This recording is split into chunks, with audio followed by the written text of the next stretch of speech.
Let's start. It's Kita mulai already aja ya. Yes, it's already Okay. 1 p.m. Thank you. Mita, please. Oke. Thank you. Selamat siang Bapak dan Ibu peserta workshop Food Standards and Food Regulation.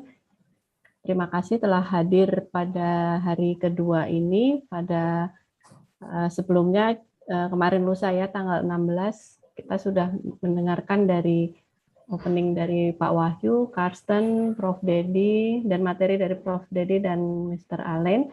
Hari ini kita akan melanjutkan materi lebih banyak mengenai Codex, Codex Alimentarius, dan mungkin kita langsung saja ya Bapak Ibu dengan paparan pertama. Dipersilahkan kepada Prof. Dedi terlebih dahulu. Silakan.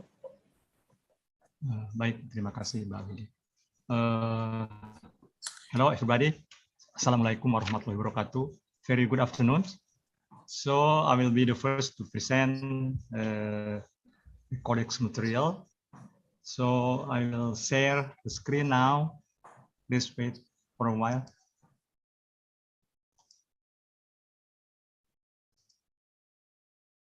Can you see it? Yes, it's clear. Yes. Prof. Dedi, we have translation. You can speak in Bahasa if you want to. Yeah, I will. Okay. So I will explain about the Codex Alimentarius Commission, status, sejarah sedikit, kemudian prinsip-prinsip bagaimana Codex menyusun standar. Itu yang penting mungkin. Baik, pertama ini saya memperlihatkan, ini adalah laporan pertama, the first report Codex 1963. So it means that it's already 58 years Codex. This is the first report. But now we have the new one, Codex Alimentarius Commission Procedural Manual, which is the basic principle is there. So I would like also to explain a little bit about the status of Codex. So first is, what is Codex actually? Before I explain Codex, so I think it's important that we have we call the three sisters under the SPS agreement, under the WTO agreement. We have OIE, which is discussing about animal health, IPPC, plant health, and Codex, of course, human health, food safety. So these three organizations is actually talking about the maintaining the life, the health of animals, plant, and human. So it become the principle that used by the WTO in terms of trade facilitation. Okay, Codex is actually the intergovernmental body of the United Nations. They have now 188 members countries plus one member organization of European Union. So it become 189 member actually. The main function is to adopt science-based standards. So we have the specific term, science-based standards. So the standards developed based on the risk assessment and based on the science. The mandate, of course, very specific, safety of health of consumers. That's the first one. And the second one, very important in the trade, which is the Codex used as a vehicle or maybe a standard for fair practice in food trade to facilitate food trade. So the process of developing standard is inclusive. So that's why we can follow the Codex procedural manual if you would like to have the the process in detail about how to develop the standard by Codex. So this is the distribution of the members. Actually, it covers around 99% of the world population. So it becomes very important that the adoption of the standard will be important for the whole world actually. Actually, Codex unites the multiple partners. So when develop the standard, They also discuss in the forum attended by multiple partners like from governments, ministries, governments, Codex Secretariat, FAO, WHO, including also non-government organization in a common project to protect the health of consumer. Again, it's very important to protect the health of consumer and to ensure the fair practice in the food trade. So when they develop the standard, they promote coordination actually of all food standard work undertaken by international governments, organization, and international non-government organization as well. So actually the Codex is developing and maintaining a collection of international food standard. They call this Codex Alimentarius. How to process and what result from Codex work. Actually, Codex is kind of exchange of information, okay, regarding the standard and the following standard, and also Codex is an internal forum to negotiate and define standards. So this is really forum for consensus actually in developing the standard.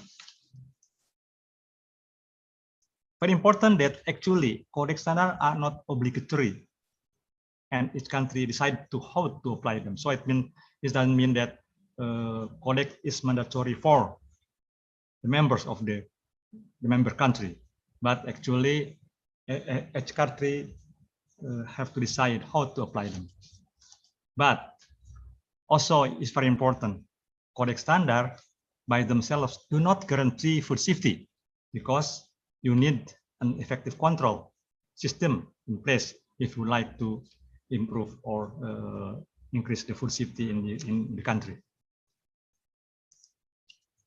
I will not read this statutes because I already mentioned about the Codex work previously. So I just continue with the next information, which is talking about general principles of the Codex Alimentarius. I forgot. Maybe I have to explain in bahasa Indonesia. Okay, I will continue with bahasa Indonesia.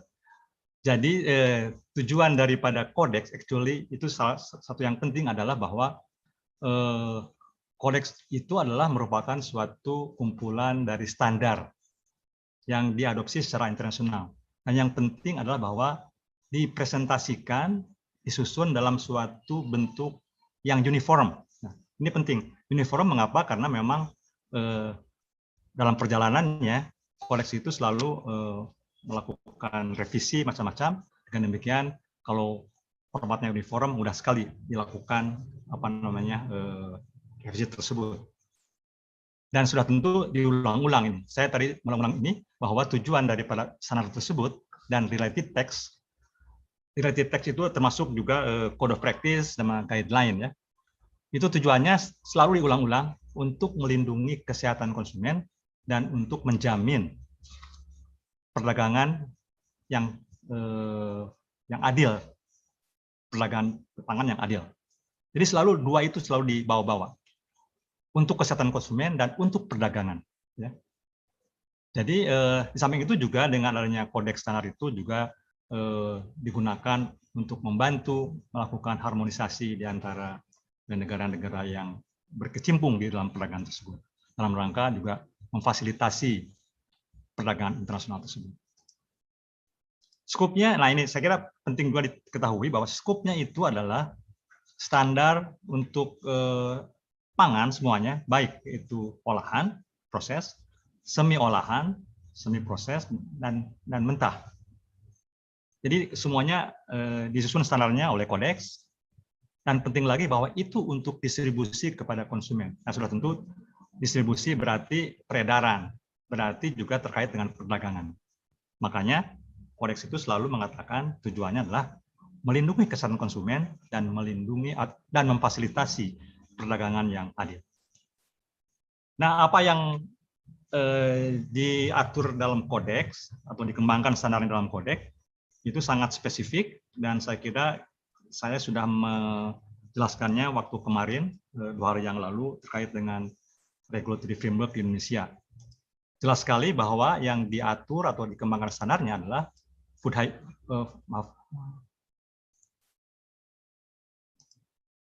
hygiene, ya, food hygiene. Terkait kemarin dulu saya menjelaskan food hygiene terkait dengan good practices, sanitation terutama, sini food sanitation.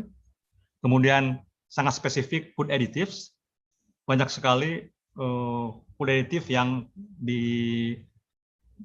dikaji oleh Codex, kemudian diatur, peraturannya diatur, karena food additive adalah sesuatu yang ditambahkan dengan sengaja, makanya diatur betul oleh Codex bagaimana cara menggunakannya. Kemudian yang diatur lagi adalah residu pestisida dan residu obat hewan. Nah, dalam Codex yang disebut residu itu hanya untuk residu pestisida dan obat hewan. Jadi kontaminan itu bukan residu. Kontaminan adalah satu kriteria tersendiri. Kontaminan itu seperti misalkan saja mungkin logam berat, Hsccp dan macam-macam. Tapi residu hanya untuk pestisida dan obat hewan.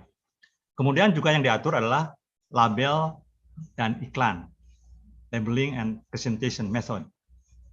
Presentation ya.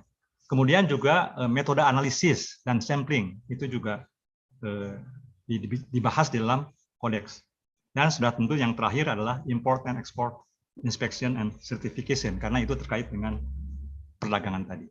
Nah, itulah poin-poin yang dibahas secara detail dalam Codex, kemudian dibuat peraturannya, dibuat standarnya, termasuk juga dibuat guideline, pedoman, dan termasuk juga code of practice. Itu adalah produk-produk yang dihasilkan oleh Codex. Tadi saya sudah menyampaikan, ini Codex bukan standar, bukan untuk substitusi ya, atau alternatif bagi suatu negara, tapi ini adalah sebagai benchmark yang kemudian masing-masing negara akan menyusun regulasi tersebut tersendiri dengan mengacu kepada Codex sebagai benchmark tadi.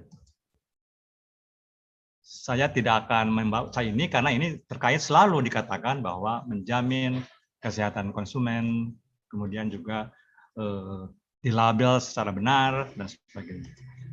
Nah, tadi dikatakan bahwa standar Codex itu dibuat disusun dalam satu bentuk yang standar, uniform. Ini contohnya. Ini adalah format dari Codex standar komoditi, Codex komoditi standar. Ya. Saya sudah menjelaskan ini pada bagian luar yang lalu, regulatory framework di Indonesia, dan ini adalah yang juga diadopsi standar format ini, standar nasional Indonesia (SNI). Jadi selalu ada nama standar, skopnya apa, deskripsi, kemudian komposisi yang penting, dan kemudian faktor-faktor yang terkait dengan kualitas. Nah, selalu ada, tadi saya katakan ada food additive, selalu ada, kontaminan selalu ada, hygiene selalu ada, labeling selalu ada, dan metode analisis dan sampling selalu ada. Saya mengatakan itu karena memang tadi disebutkan sebelumnya bahwa yang di bidang hygiene, food additive, kontaminan, residu mungkin terkait di dalamnya. Ya. Kemudian metode analisis juga disebutkan. Oke, nah dalam menyusun itu, Codex pun kemudian membuat standar-standar guideline yang umum.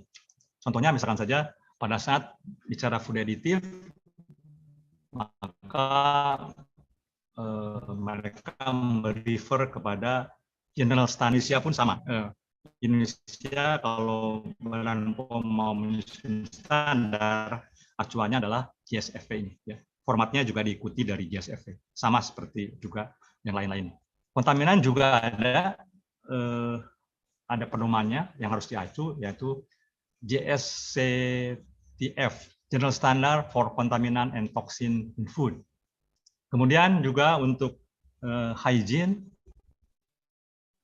ada lagi khusus di sini, ini terkait dengan microbiological sebetulnya, terkait dengan cemaran-cemaran mikrobiologi. Kalau kemudian di sini terkait dengan microbiological standar. Jadi diacu adalah General Principle of Food Hygiene and the Principle of the Establishment of application of microbial criteria for food. Nah, dilakukan di sini sangat ketat di sini tentang kuantitas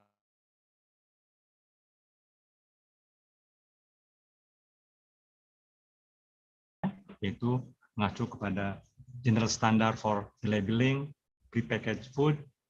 Ini ada reference-nya. Kemudian tadi saya mengatakan juga metode of analysis and slamping. Jadi semua itu sudah mengacu kepada suatu general standard tertentu. Ya.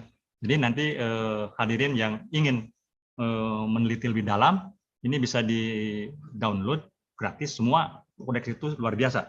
Semua informasi bisa di-download gratis dan mudah sekali, cepat sekali downloadnya. Jadi sangat penting bisa diacu terus. Nah, dalam proses penyusunan standar itu panjang, cukup panjang, bisa bertahun-tahun, tergantung daripada diskusinya, tergantung pada konsensusnya. Saya tidak akan menjelaskan bagaimana prosesnya. Saya kira kawan-kawan dari BSN sudah hafal betul bagaimana caranya, ya. Tapi intinya adalah bahwa kalau kita lihat di sini, karena standar itu dikembangkan dalam bentuk konsensus, ya maka sudah tentu cukup lama. Yang digambarkan di sini adalah proses-proses yang memang terkait dengan diskusi, bisa online di internet, bisa tatap muka dan sebagainya. Jadi yang merah ini adalah memulai, ya, membuat project dokumen, ya, yang pertama ini, ya, step pertama. Kemudian setelah itu dielaborasi menjadi hijau, ya, green di sini, ya, step pertama. Dievaluasi, dielaborasi, kemudian baru disusun standarnya. Nah, kalau kita lihat di sini cukup panjang karena ada step yang berikutnya, yang kemudian memberikan komen, dibahas komennya, kemudian dikembalikan komennya. Itu proses-proses yang cukup panjang, ya. Karena akhirnya memang ada konsensus. Sehingga dengan demikian, dengan konsensus tersebut ada konklusi sudah tentu. Ada persetujuan, kemudian dibuatlah teks, dan akhirnya kemudian dibicarakan kembali sehingga pada suatu saat akan diadopsi dalam suatu sidang Codex Alimentarius Commission yang dilakukan setiap tahun secara bergantian di Roma sebagai headquarters negara dari FAO, dan kemudian di Jenewa karena ada WHO. Jadi bergantian mereka. Itulah prosesnya dan ini cukup lama tergantung daripada sudah tentu standarnya. Nah, apa yang dihasilkan kodeks? Ini yang penting mungkin kita ketahui. Pertama adalah standar. Saya dari awal sejak sejak 2 hari yang lalu selalu mengatakan horizontal standar. Saya berikan contohnya juga, misalkan horizontal standar untuk kontaminan, aditif, ya. Ini adalah standar yang disusun, kemudian bisa diterapkan untuk banyak komoditi. Jadi yang disusun standarnya, standar aditifnya atau kontaminannya, kemudian diatur untuk banyak komoditi. Ya. Ini GSFI ini adalah hantaman pangan, aditif. GSCTF ini adalah kontaminan, juga labeling juga diatur, itu sebagai bagian dari horizontal standar. Metode juga sama. Nah, kemudian saya juga menyampaikan di situ kepada yang lalu ada produk standar, atau saya mengatakan horizontal standar, karena kalau ada vertical standar. Karena kalau ada horizontal pasti ada vertikal. Nah, ini produk standar ini adalah vertikal, yaitu sangat spesifik untuk suatu produk atau komoditi standar. Kemudian yang dihasilkan juga oleh Codex adalah guideline. Guidelines ini terkait dengan prinsip-prinsip, mungkin penyusunan standar, bagaimana sertifikasi, bagaimana guideline untuk inspection, bagaimana guideline untuk melakukan risk analysis, guideline untuk sampling. Ya. Jadi ini adalah satu produk yang sangat penting. Ya. Kemudian ada code of practice. Kalau diterjemahkan di Indonesia mungkin ini adalah good practices, cara budidaya yang baik, cara handling yang baik, cara GMP, cara produksi pangan yang baik, cara transportasi yang baik. Jadi semua ada good practices di sini. Ya. Ini intinya di dalam good practices, sebagaimana saya juga menyampaikan sebelumnya, itu terkait dengan food sanitation, terkait dengan hygiene. Intinya adalah untuk mencegah terjadinya kontaminasi kepada produk yang sedang diproses. Jadi, kemudian sudah tentu ada lagi yang dikembangkan maksimum level, pestisida, ya, kemudian obat hewan. Nah, kemudian ada standar regional yang kemudian dikembangkan juga karena memang mereka juga punya Codex Committee terkait dengan regional. Nah, kalau kita lihat memang sangat spesifik. Pertama adalah standar, bisa horizontal maupun vertikal. Ya. Yang vertikal itu adalah standar komoditi. Kemudian guideline, ini sangat penting. Ya. Guideline bisa juga dikembangkan, bukan hanya prinsip-prinsip seperti ini, tapi juga guideline kalau misalkan dalam suatu analisis dibutuhkan suatu guideline. Misalkan saja guideline untuk bagaimana melakukan proses agar supaya terhindar dari aflatoksin, misalkan saja. Itu juga guideline. Disusun di sana. Code of practice juga. Jadi penting sekali kalau kita mau mengetahui terkait dengan yang dibutuhkan oleh pelaku usaha, misalkan saja, download saja ini dari Codex gratis, dan itu sangat penting dan sangat tepat karena semua guideline, code of practice, standar itu disusun secara saintifik dan mudah sekali untuk di-download. Jadi saya persilahkan, janganlah segan-segan download saya sebanyak mungkin informasinya karena penting untuk perdagangan kita, untuk pelaku usaha, untuk melakukan perdagangan. Ini contoh aja, secara singkat aja, ini horizontal standar, ya standar yang kemudian diaplikasikan untuk banyak komoditi. Yes, ini untuk kontaminan, ini untuk hygiene, ini untuk labeling, ini untuk nutrition labeling juga ada, kemudian untuk maksimum residu lindung. Nah, ini kemudian dijadikan dasar untuk pengembangan. Jadi ini digunakan, informasi ini digunakan justru untuk mengembangkan produk standar. Jadi mengacu ke sini, kemudian disusunlah produk standar. Additive. Nah, ini yang baru-baru ini ya. Sekarang sudah ada tahun 2020. Sekarang sudah ada code of practice untuk alergen ya. Jadi bagi para pengusaha yang kemudian mengetahui bahwa di Indonesia juga sudah mulai diatur alergen dalam labeling, maka ini ada code of practice-nya bisa diacu ya. Ini ada standar untuk fermented cook cassava based product. Nah, ini juga saya baru mengetahui kalau ada di sini ada ini mungkin ini apa ya, peyem apa ya ini. Saya nggak tahu ya, tapi ini adalah fermented cook cassava coba. Jadi sudah ada, masih baru. Ini fresh leaf gnetum, saya nggak tahu ini gnetum genom atau mungkin ini daun apa ya? Tangkil apa ya? Ini juga sangat spesifik ya. Jadi sekarang sudah banyak produk-produk tradisional yang diusulkan oleh banyak negara untuk dijadikan standar di sini. Ada fresh garlic, ada kiwi fruit, dan seterusnya. Ini contoh yang baru-baru ya, relatif baru. Nah, ini contoh standar yang ada di Codex, dan saya kira mudah di-download, sangat banyak sekali, dan ini adalah listnya saya tidak akan bacakan, tapi ini adalah standar yang terkait sudah tentu dengan komoditi standar, ya, produk standar.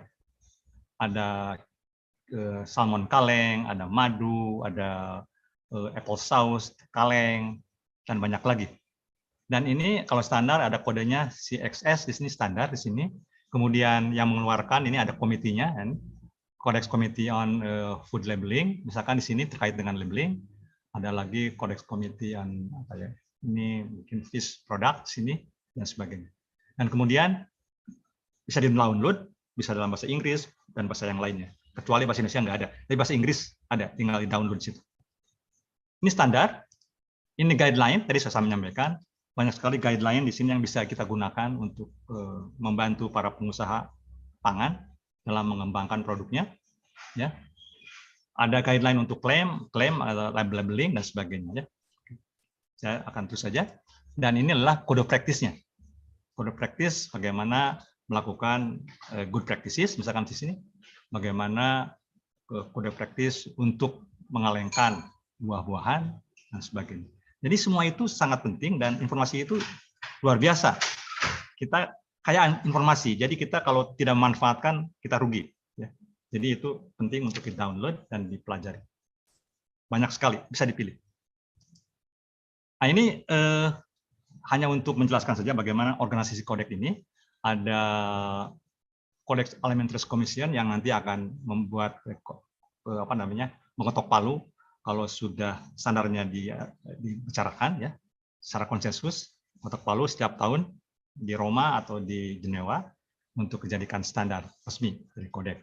Nah, ini komite-komite yang tadi saya sudah menyampaikan, ada komite yang bergerak di bidang kontaminan di pangan, kemudian editif, hygiene, labeling, dan seterusnya. Saya tidak membacakan, tapi inilah komite-komite khusus yang sifatnya dia menyusun standar. Misalkan saja mengatur maksimum level dari suatu kontaminan atau editif atau residu dan sebagainya. Ada sekretariat dan kemudian ada lagi komite-komite lainnya yang pendukung. Ada komite yang sangat spesifik adalah komite komoditi seperti minyak dan lemak, ada perikanan, ada fruit, vegetables, ada spices. Nah ini spices herbal ini relatif baru. Ya ini kalau tidak salah India yang mengusulkan di sini, grup di sana banyak ya. Kalau tidak salah waktu presidennya Codex dari India ya.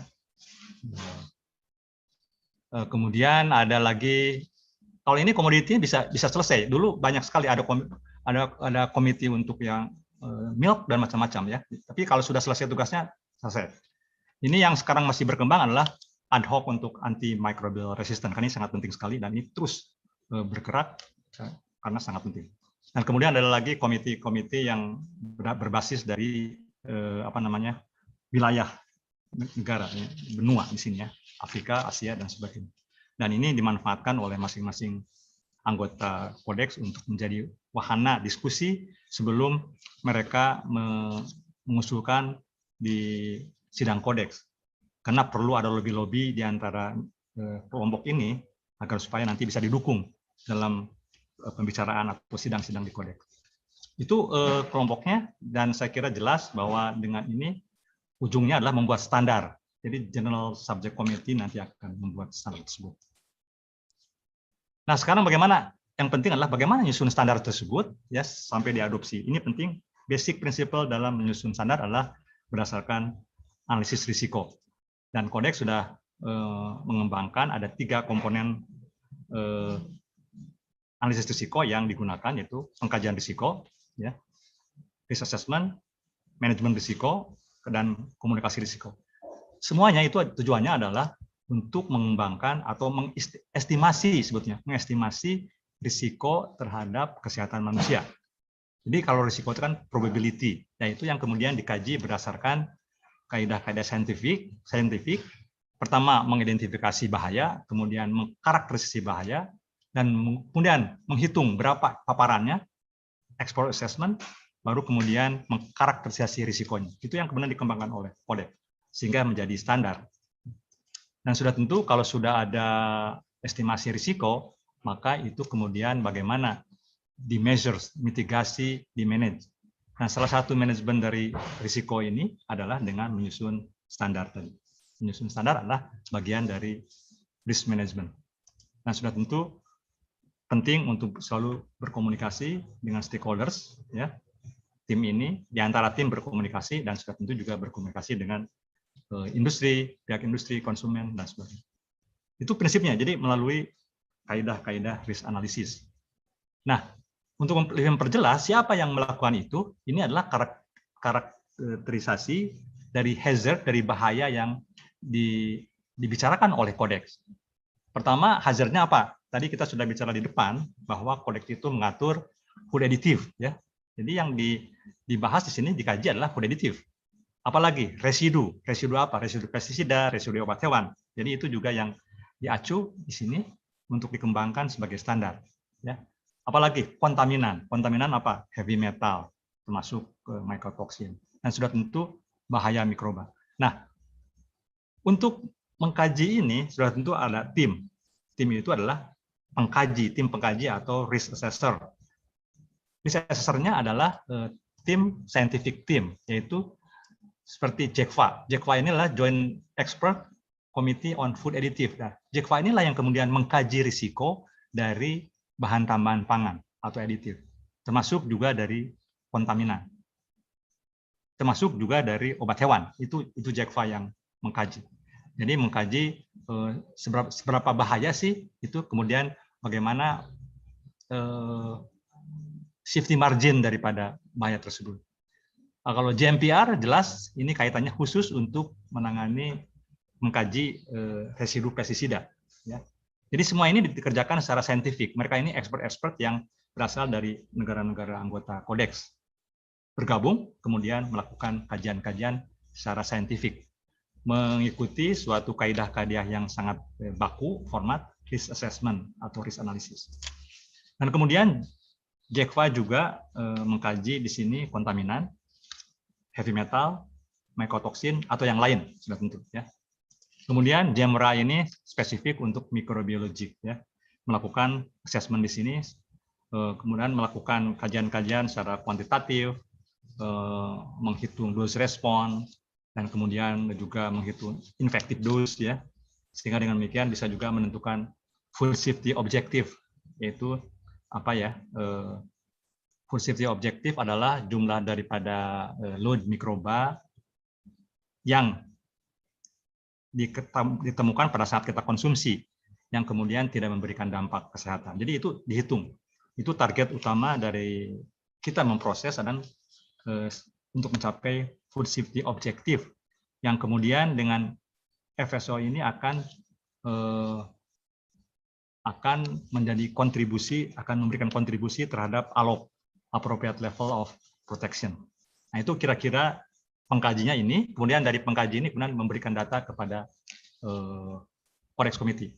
Ini sekedar saja singkat aja bahwa mereka melakukan kajian-kajian dose response sudah tentu penting bagaimana menyusun EDI ya dengan memberikan pengukuran melewati animal assay. Saya singkat aja di sini. Intinya adalah bahwa EDI ditentukan untuk bahan tambahan pangan, kemudian juga untuk residu, ya, itu EDI, ya. Tapi kalau yang lain TDI untuk kontaminan. Jadi untuk manusia seperti ini. Nah ini contohnya, mengapa disusun? Jadi mereka menyusun safety margin, ya, untuk proteksi konsumen, yaitu bahwa ada batasnya untuk residu pestisida, ya. Jadi EDI adalah sejumlah atau jumlah dari aditif atau kontaminan, aditif, ya, yang dinyatakan dalam berat badan per hari, ya, yang jika dikonsumsi setiap hari seumur hidup itu tidak memberikan risiko, ya. Jadi itu batasnya. Dengan demikian maka jika konsumsi aditif itu lebih rendah daripada EDI, maka itu aman-aman saja.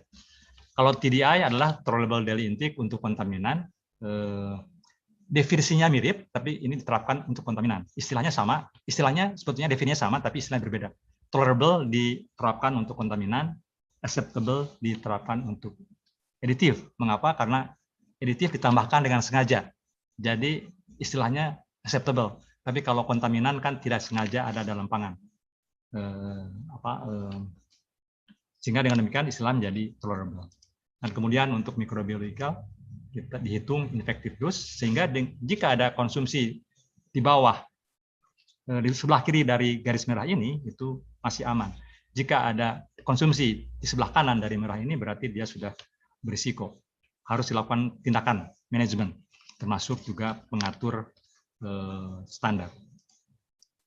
Nah, inilah kemudian data ini dipakai oleh manajer, ya, di sini Codex Committee, untuk menyusun maksimum levelnya dari aditif maupun kontaminan, kemudian juga menyusun MRL untuk residu, kemudian menyusun untuk food safety objective. Nah, standar yang sudah ada biasanya direview kembali, gitu ya. Apakah memang hasil kajian tersebut, paparan tersebut itu nanti ada di bawah safety margin ini, di bawah EDI atau di bawah TDI atau di atasnya. Kalau dari kajian-kajian risiko itu menemukan bahwa itu masih di bawah EDI, maka regulasi tersebut masih bisa melindungi konsumen. Tapi kalau sudah di atas EDI, jadi itu harus ada review, harus ada revisi. Nah, itulah kemudian yang dilakukan secara rutin oleh masing-masing negara anggota Codex untuk melakukan kajian apakah standarnya sudah masih bisa melindungi konsumen atau belum. Ini prinsipnya saja. Jadi ada risk assessment, kemudian ditentukan tadi saya mengatakan ada EDI, TDI. Data ini kemudian diberikan kepada manajemen risiko, ya, di sini maksimum level ditentukan di sini. Kemudian jika tidak ada EDI, maka istilahnya EDI not specified, maka standarnya adalah GMP. Kemudian ada juga untuk residu. Oke, nah inilah prosesnya. Kalau di Codex seperti ini prosesnya. Jadi ada Codex Committee itu sebagai bagian atau berlaku sebagai risk managers yang kemudian menyusun maksimum level tadi saya katakan.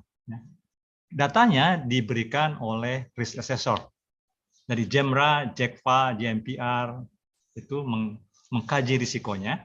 Kemudian kalau terkait dengan kimia, maka yang ditetapkan EDI salah satunya untuk bahan tambahan pangan atau residu pestisida, atau TDI untuk kontaminan. Kemudian dari situ dihitung paparannya, dihitung exposure-nya, dan kemudian nanti setelah itu baru kemudian dibuat standarnya oleh Codex Committee ini. Jadi kita baru bisa menyusun berapa maksimum level yang diizinkan itu kalau sudah dihitung paparannya. Tanpa menghitung paparan, tidak mungkin kita menyusun standar maksimum level yang yang terdapat pada panel. Ini prosesnya, ya. Jadi saya kira jelas ada risk assessor, ada risk manager di Codex. Dan ini pun di masing-masing negara dilakukan. Seperti di Indonesia ada juga tim yang menjadi risk assessor. Kalau di Indonesia ada namanya INARAC, Indonesia Risk Assessment Center. Kemudian datanya diberikan kepada masing-masing manajer risiko di masing-masing kementerian terkait. Nah, ini prinsipnya saja. Jadi kalau kembali kepada 3 komponen, risk analysis itu berbasis ilmiah, yang dilakukan adalah mengidentifikasi hazard, mengkarakterisasi hazard, ya, kemudian menghitung exposure assessment-nya, dan kemudian mengkarakterisasi risikonya. Kemudian data ini nanti akan diberikan kepada risk manager di Codex, itu adalah Codex Committee. Nah, data ini kemudian didiskusikan, dan ini yang saya berikan panah ini adalah traffic daripada data.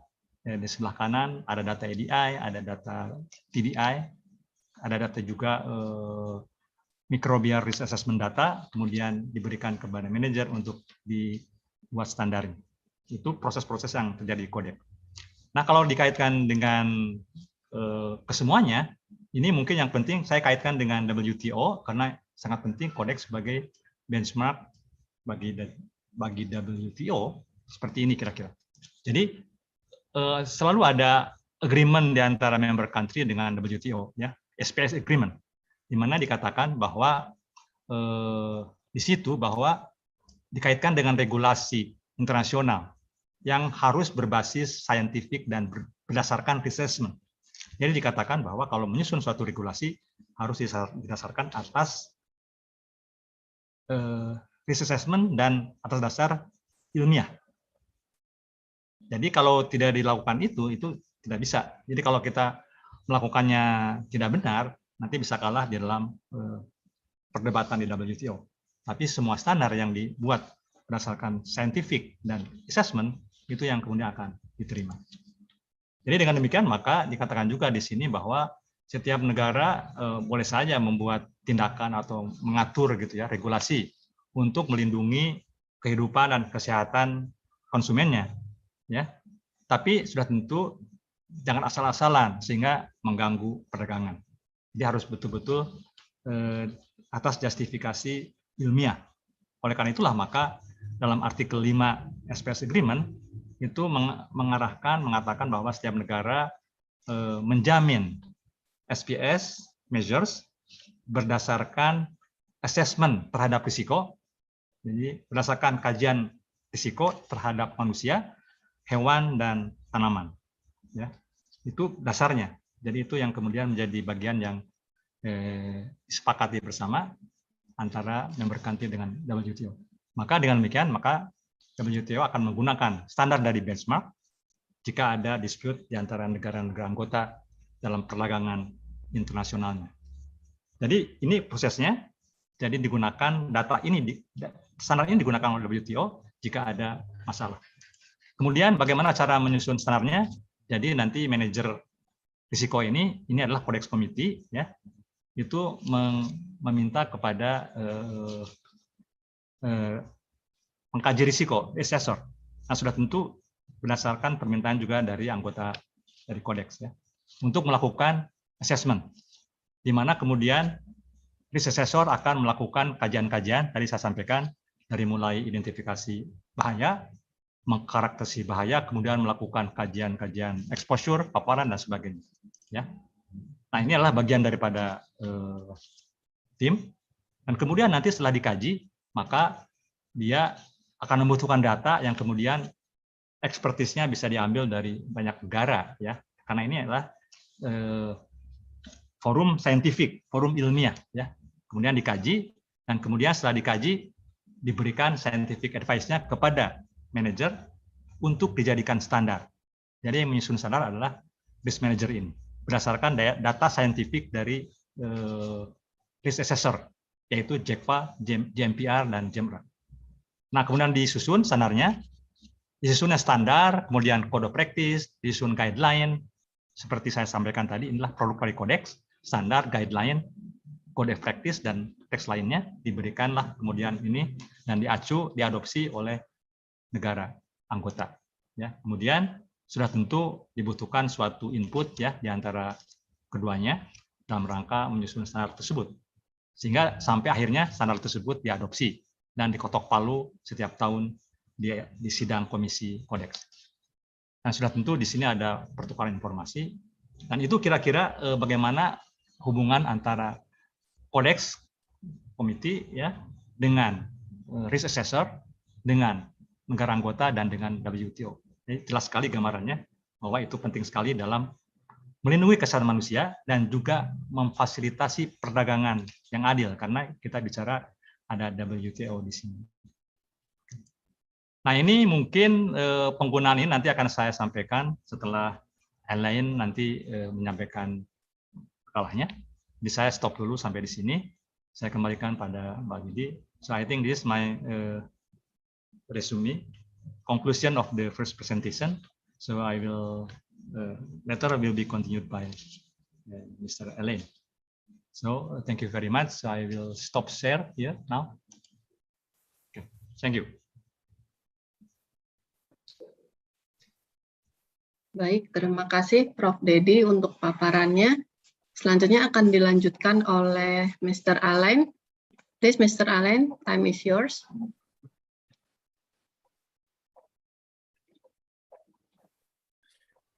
Hello, good morning or good afternoon, everyone. I'm very pleased to be here for the second day of our workshop. And first, allow me to give heartfelt thanks to the translators who do a very good job from Indonesian to English and probably from English to Indonesian. Thank you very much. So thank you, Professor Dedi, because your presentation is very, very comprehensive and also clear.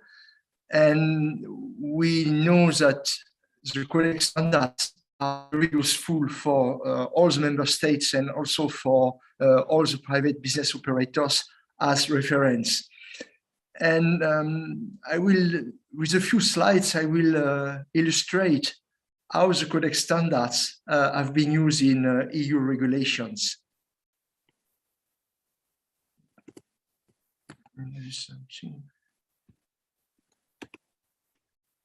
But first, I will go through a bit of history.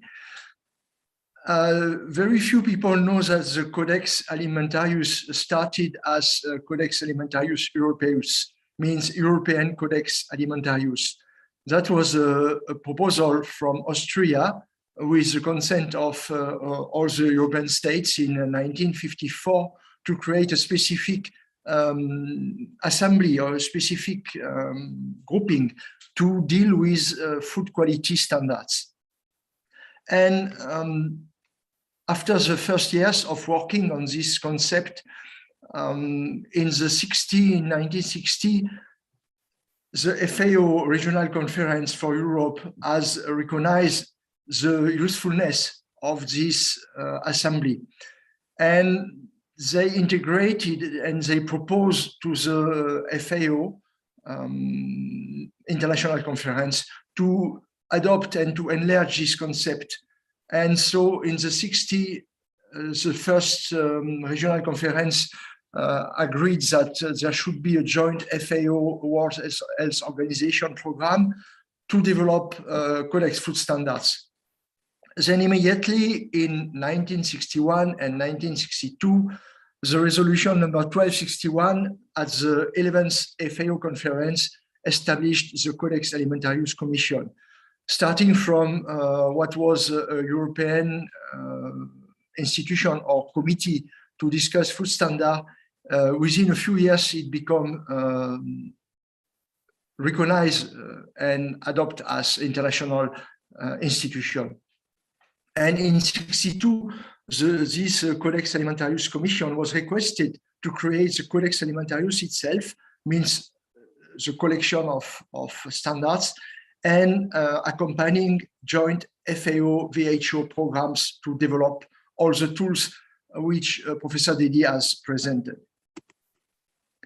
So we see that my purpose here is that to pinpoint that from the very beginning of Codex, there has been a close cooperation between the EU and Codex Alimentarius Commission. The 21st years of work in 1965 to 1985, approximately, the commission work.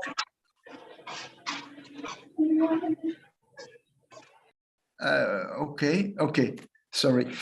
There was some echo. So in the first 20 years, the Commission work was dominated by the Western countries. And the focus was on quality standards of food, describing the food composition and etc. And the systemic guidelines and code of practices as presented earlier. And then from the 1980s, 85 to 1995, there was an increased participation in the works of Codex and the diversification with more member states joining and participating actively. And then came the recognition as one of the three sisters and the recognition and inclusion in the WTO SPS agreement. So that was really a turning point because the usefulness of the Codex standards and food safety and food quality standards in international trade was really embedded into the international trading system. Then from 1995 and to the next 10 years to 2005, there was this global forum. The Global Forum of Food Safety Regulators was created within the Codex Alimentarius Commission, and there was also more funding for developing countries. So all this gave way to a thematic diversification in the Codex work. And actually, this period at the turning of the millennium generated lots of updates and a shift in the approaches with the risk assessment, as very well explained by Professor Dedi, and other specific and systemic improvement, for example, in the conformity assessment and many others. And still the evolution is not over, of course, from 2025 to today, to this decade, we have lots of new terms and new topics coming. Food security, nutrition have came to the front of the preoccupations of the Codex Alimentarius Commission. We have the new One Health concept, which is being actively promoted by World Health Organization, but increasingly accepted within the national Codex committees and regional Codex committee. And of course, as we know all with the recent COP26, the issue on sustainability and the impact of food system on environment and climate change. So to come back to the use of Codex standards in the EU regulation, we see that after 95, there was an emphasis on risk analysis at all the levels of supervision of food, especially in the EU. Okay, and especially in the EU.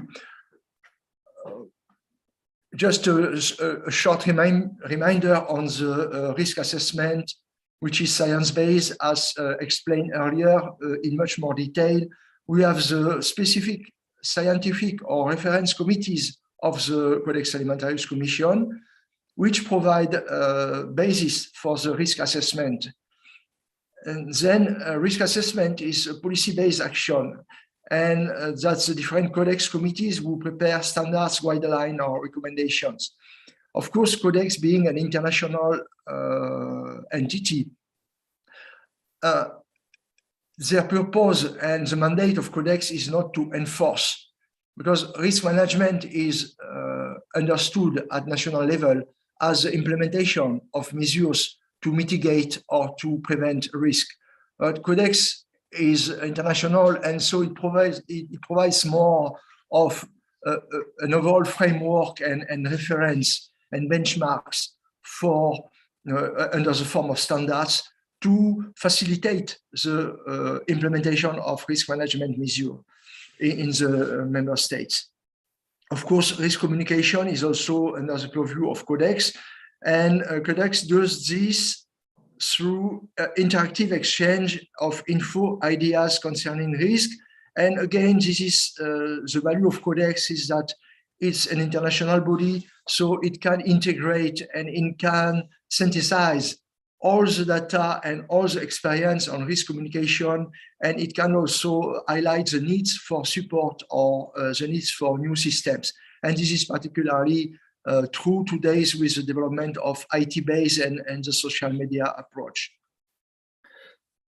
So on risk analysis, what was very important and relevant for the EU is the 2003 Codex Alimentarius Commission conference, and the report of this conference in the Appendix 4 state and establish the working principles for risk analysis for application in the framework of Codex Alimentarius. But of course, these principles have been taken on board in the EU food safety system. And it was very timely because we see that in the 90s, we have experienced several food crises in the EU. There was dioxin residues in chicken, poultry, meat. There was recurrent pesticides issues and a few others. And that has, of course, create alert among the EU consumers, and the Consumers Association and the governments of the member states also became more vocal in requesting EU to speed up or enhance the food safety control systems. So the EU established the independent European Food Safety Agency in 2002, based on the ongoing work of Codex on risk assessment. And of course, the EFSA, European Food Safety Agency, is independent, entirely independent of the government or of the Commission. It's funded by the European Union. The funding is written in the EU food law, so they are not depending on any policy or any political or technical body. And their job is to do the risk assessment of all hazards that could be encountered in the EU territory.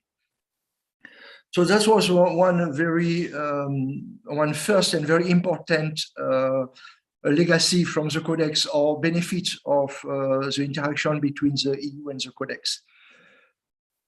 Another point, of course, we have been very early adopters of the hygiene package use of Hsccp in food business establishment.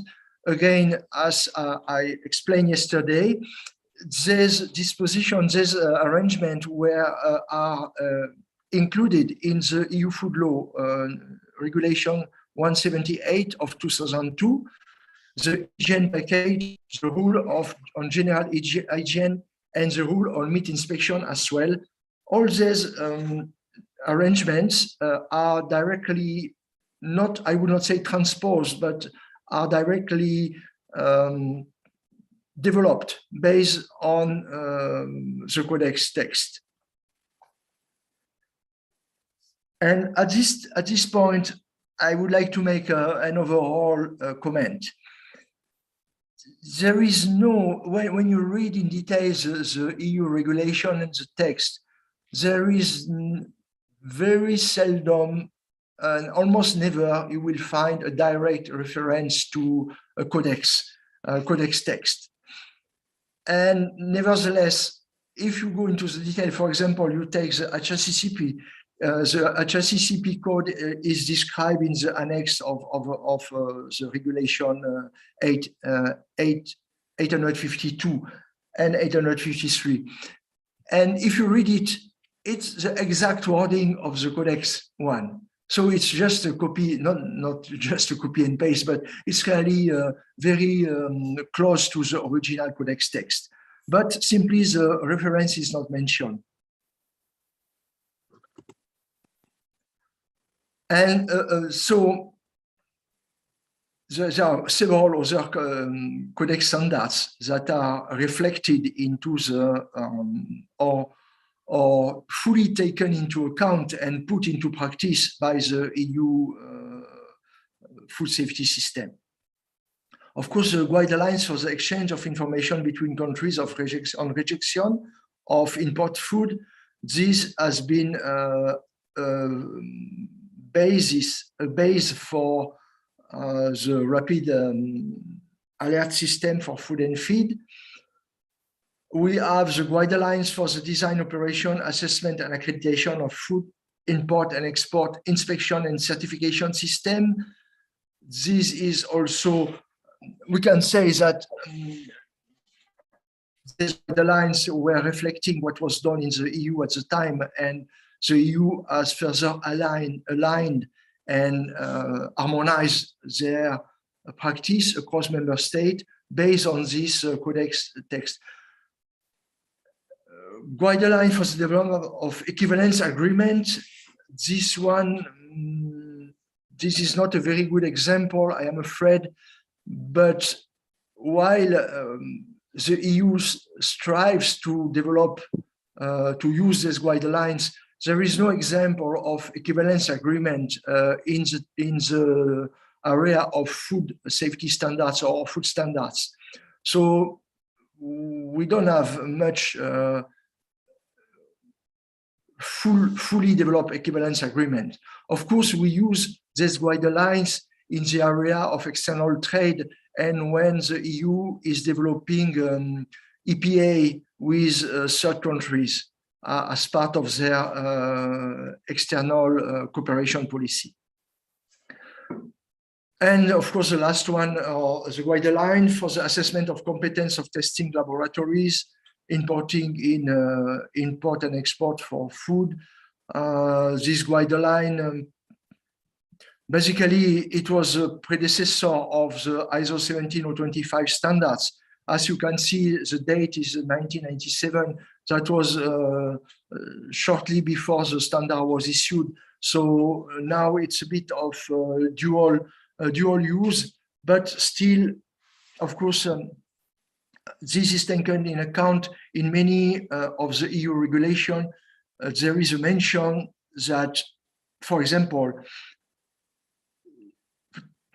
in terms of accepting the result of a laboratory, the EU regulation does not require specifically that the laboratory be accredited, but they require that the laboratory should demonstrate their competence on the basis of international benchmark.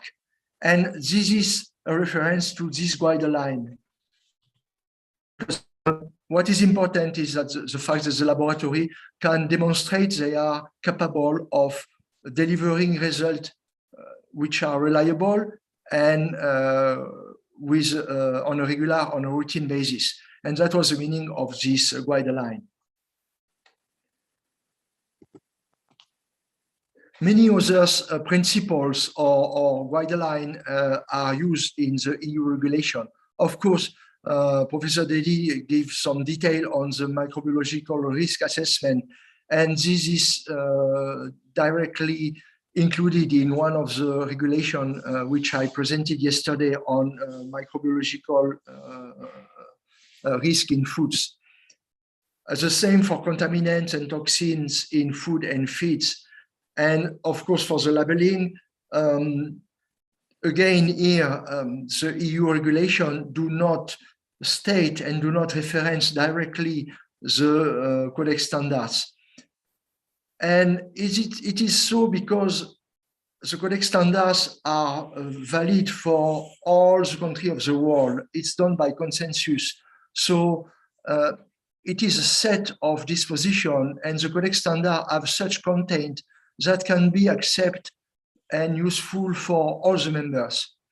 However, for the European Union, certain of the standards and certain of these guidelines are not sufficient, because the EU has a policy, and especially since the 1995 with all this food crisis, the EU has set a very high level of consumer protection in terms of public and environmental health, and food safety is part of this. So the food policy, the food safety objectives, the policy objectives are very high. And in terms of risk management, the European Commission has decided for certain domain and for specific contaminants to go further and to have more demanding criteria and text than those of the Codex. That's why there is no or almost non-reference, nominal reference to Codex text. It doesn't mean that the EU has not considered the Codex text. I would say that if you take all the regulation on food safety on the EU, 75% or 80% reflect or integrate the Codex text. But some of them go further. And that's why when you go further, you cannot reference to a specific text, because otherwise, if you put a reference, but you give more higher level, it's conflicting. So the same on residue, the maximum residue limits in the EU, yes, I would say that maybe 50 or 60% are similar to that of Codex, but some of them are higher. Food additives, I am not a specialist in food additives. Probably we will have, again, 70 to 80% of levels which are similar to Codex, maybe more.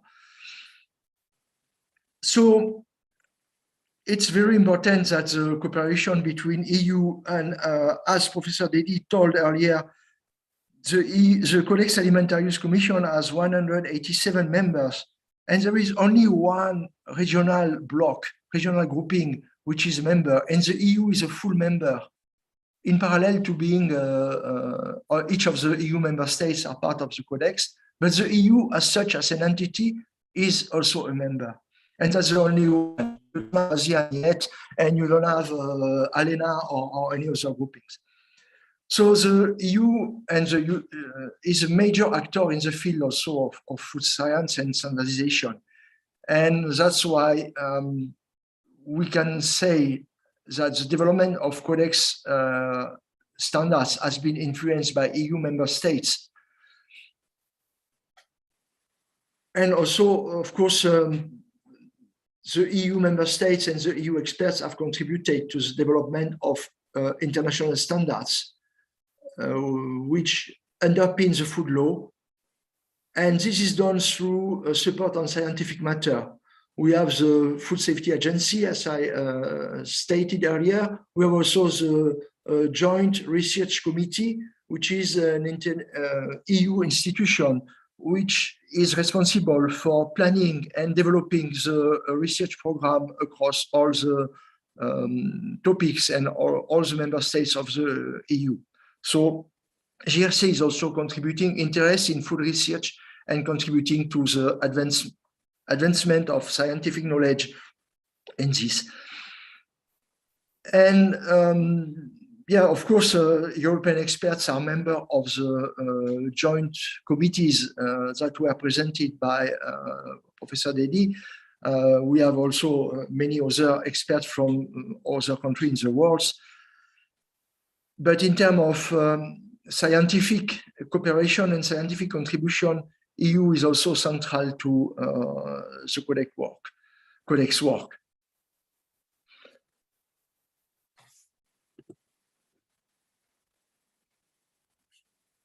So we have also this network of food research centers, such as the Wageningen and Ghent University.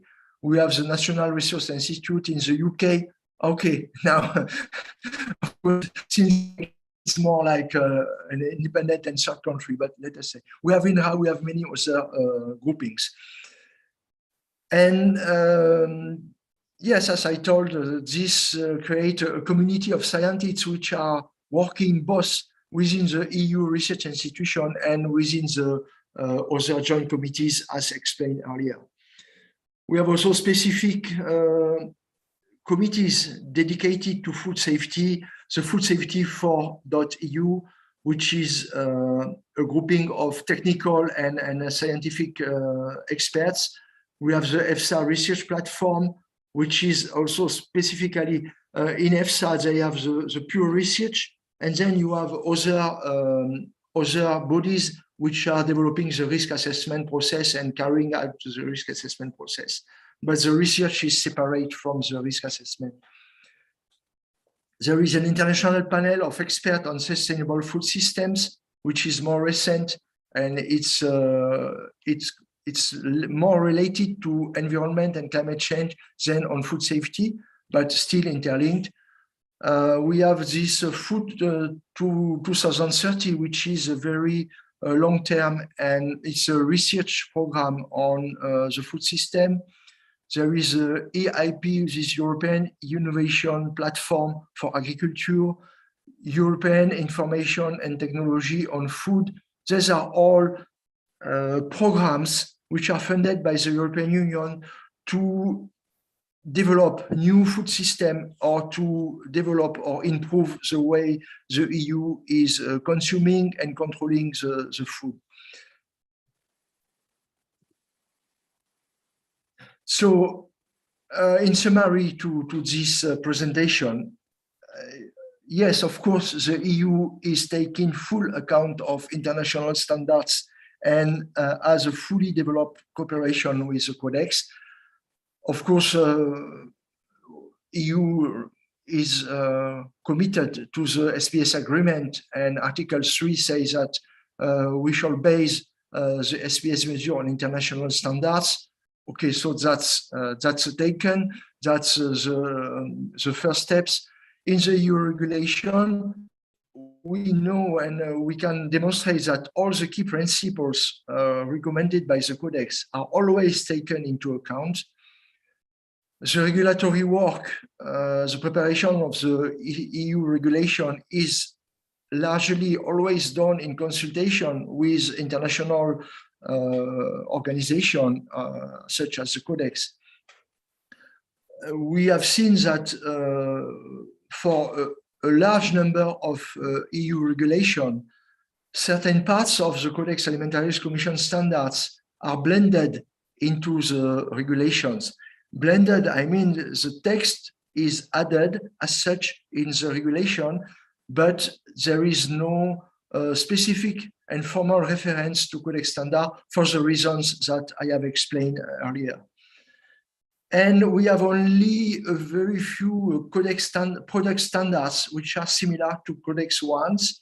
And sorry, I presented this yesterday because typically the regulatory work of the EU is focused on food safety and not on food quality. We have a few standards that are regulatory for mineral waters, honey, and fruit juices, and maybe a few others which I I don't have the full list of this, but in yesterday's slides, I have presented this, and there are no focus on the EU regulators on product quality, because it's meant that it's left to the market, and trading parties are able to develop or use whatever standards they like. It may be Codex standard, it may be UNECE, which is a body of harmonizing quality standards in Europe, or any other standards that they see fit. So this is the way the international and specifically Codex standards are used in the EU regulation.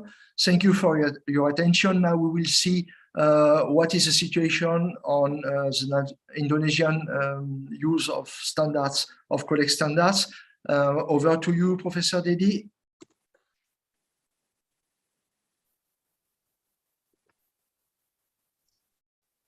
Okay, thank you very much, Ellen. So I think I will continue with my presentation. I will share screen now.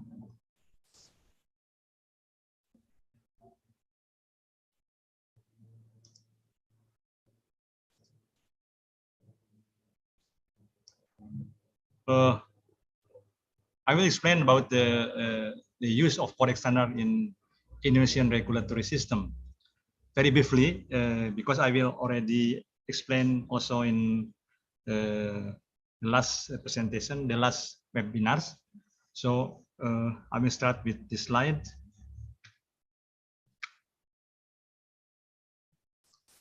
Oke. Jadi yang sebetulnya kita di Indonesia itu mengandalkan kepada government regulation yang dikembangkan sebetulnya dari banyak laws, termasuk juga diambil dari Codex, ya. Jadi intinya adalah bahwa ada suatu hal yang spesifik ini, government regulation yang relatif baru, di mana dimasukkan di situ suatu artikel yang menyatakan bahwa dalam rangka untuk memperkuat pengawasan, ini maksudnya supervisi itu pengawasan, itu kepala badan dalam hal ini Indonesian FDA, Badan POM, itu mengkoordinasikan aktivitas dari risk analysis. Jadi tadi sampaikan bahwa analisis risiko itu terdiri daripada komponen assessment, management, dan communication. Nah itu di state atau dinyatakan di dalam government regulation. Jadi sekarang Indonesia relatif mengembangkan pengawasannya berbasis risiko, gitu ya. Jadi itu yang baru mungkin ya dibandingkan dengan peraturan sebelumnya. Nah ini yang sebetulnya dilakukan oleh Indonesia. Jadi prinsipnya adalah bahwa waktu mengembangkan standar sudah tentu berbasis dari Codex. Tapi ada juga mungkin pada saat standar tersebut akan direview, dibahas kembali, diperbaiki, maka dia akan melakukan sendiri. Jadi mungkin saya akan menjelaskan lebih detail sedikit bagaimana cara melakukannya. Jadi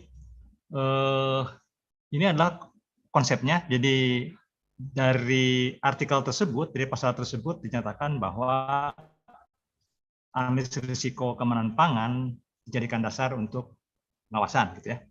Nah itu sebelah kiri yang hijau ini adalah sebetulnya terkait dengan manajemen risiko, di mana jika ada masalah-masalah baru ditemukan, maka kemudian akan ditelusuri, akan ditindaklanjuti dengan kegiatan lainnya, termasuk misalkan saja menyusun risiko, profil risiko. Nah itu dituangkan dalam peraturan pemerintah tersebut.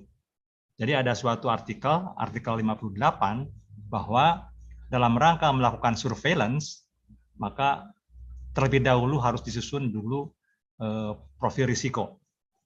Nah, bagaimana menyusun profil risiko? Dan kebetulan ini sudah diberikan trainingnya beberapa minggu yang lalu, juga di bawah kerjasama dengan EU RISE, bahwa pertama kali harus dilakukan identifikasi masalah keamanan pangan.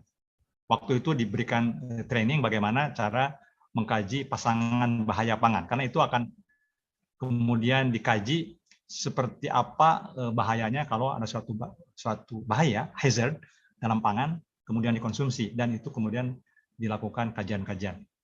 Nah, sudah tentu sudah ada mekanismenya.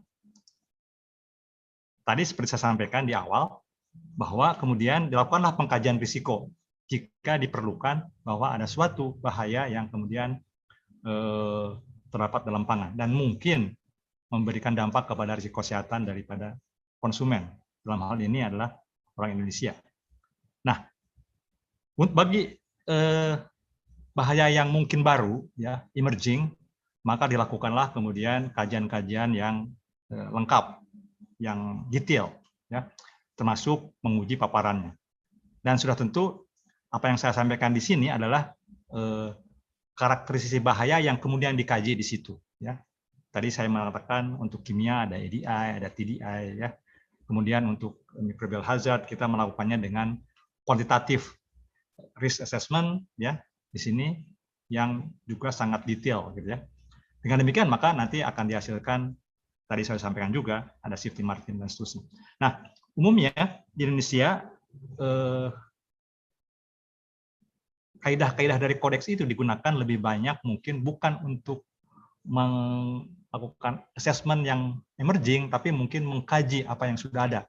Ya, jadi misalkan saja kalau misalkan Indonesia sekarang punya suatu standar, katakanlah untuk aditif maupun untuk kontaminan, kemudian dia dianggap perlu itu dikaji kembali apakah peraturan tersebut atau standar tersebut masih melindungi penduduknya, ya, maka dilakukanlah review.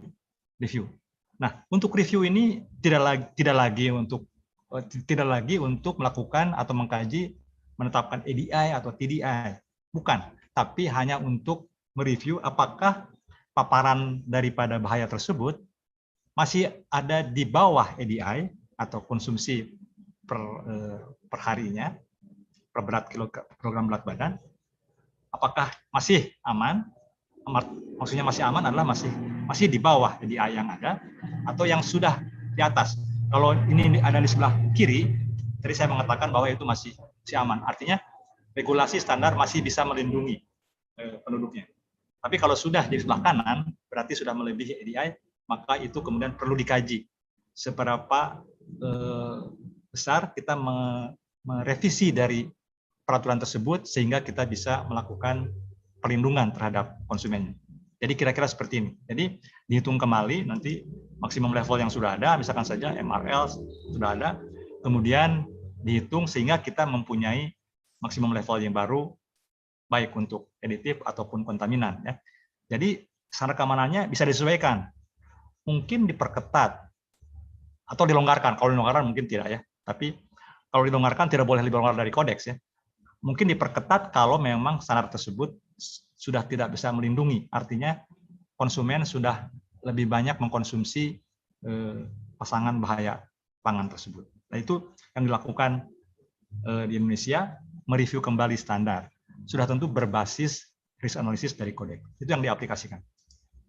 Oke, yang kedua, nah ini kebetulan sudah saya sampaikan di dalam presentasi 16 November, bahwa kita mengikuti kodeks dalam rangka sebetulnya dua standar ini. Ini pun ada di dalam PP 86 tahun 2019 terkait dengan food sanitation, gitu ya. Jadi di situ memang kemudian dijadikan dasar untuk menjadi standar food production. Bagaimana standarnya? Itu kan untuk preventif. Jadi standarnya adalah berbasis food sanitation, berbasis good practices, berbasis Hsccp.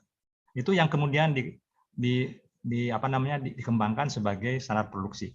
Itu yang diterapkan kalau suatu kementerian lembaga menerapkan sertifikasi daripada sarana yang memproduksi, ya. Jadi bisa saja misalkan sarana pertanian kemudian memberikan sertifikasi berdasarkan standar produksi tersebut, termasuk juga perikanan, termasuk juga olahan di badan pom. Dan kemudian satu lagi adalah mengembangkan standar produk. Produk ini adalah dua jenis, horizontal, saya sudah menyampaikan juga pada kesempatan sebelumnya, dan vertikal standar. Jadi mohon maaf saya mengulang-ulang, tapi ini adalah intinya daripada penerapan standar dari Codex. Kita melakukan itu dan kemudian ini diacu juga dari Codex Committee dari apa namanya? Ya Codex Committee. Codex Committee on Food Hygiene, Food Additive dan seterusnya.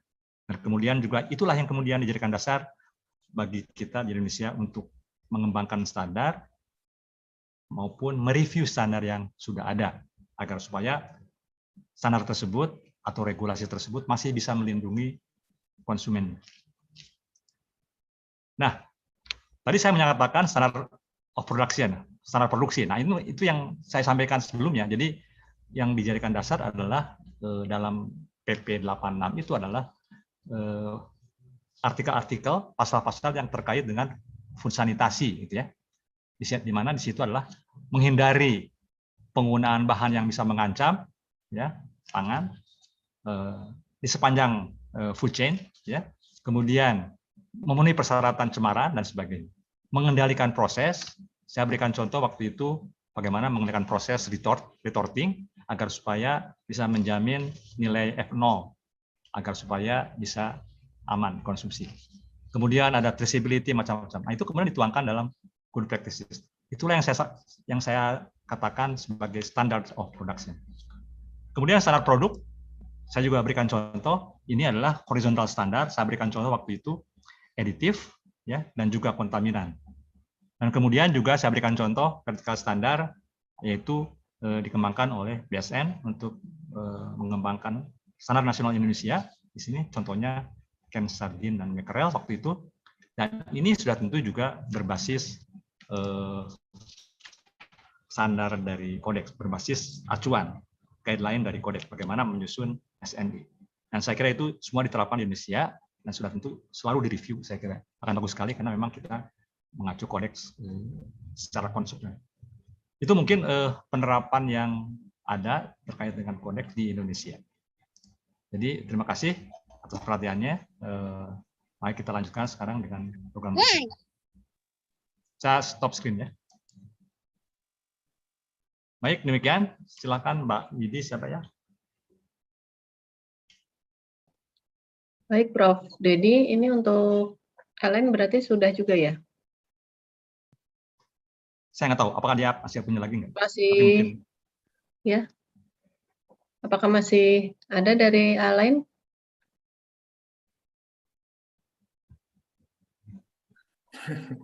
Yes, yes, it's coming. We still have a material to discuss? Yes, yeah, sure. For private standards? Let me share the screen. Yes. Okay. Okay, good. Very good.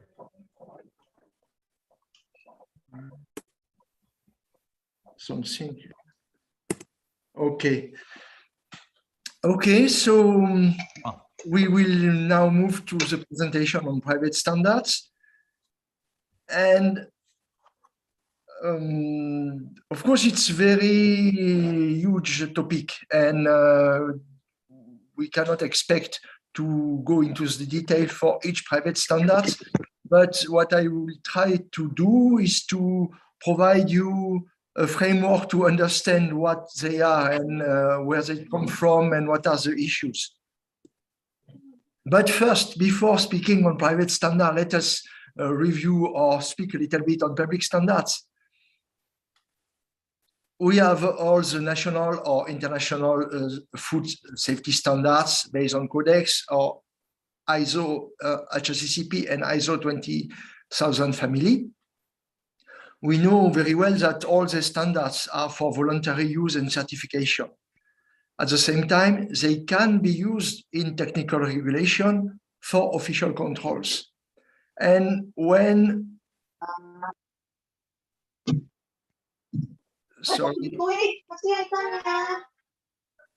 sorry, yeah, okay. And when these international or national standards are used into technical regulation, food business operators have a legal obligation for compliance.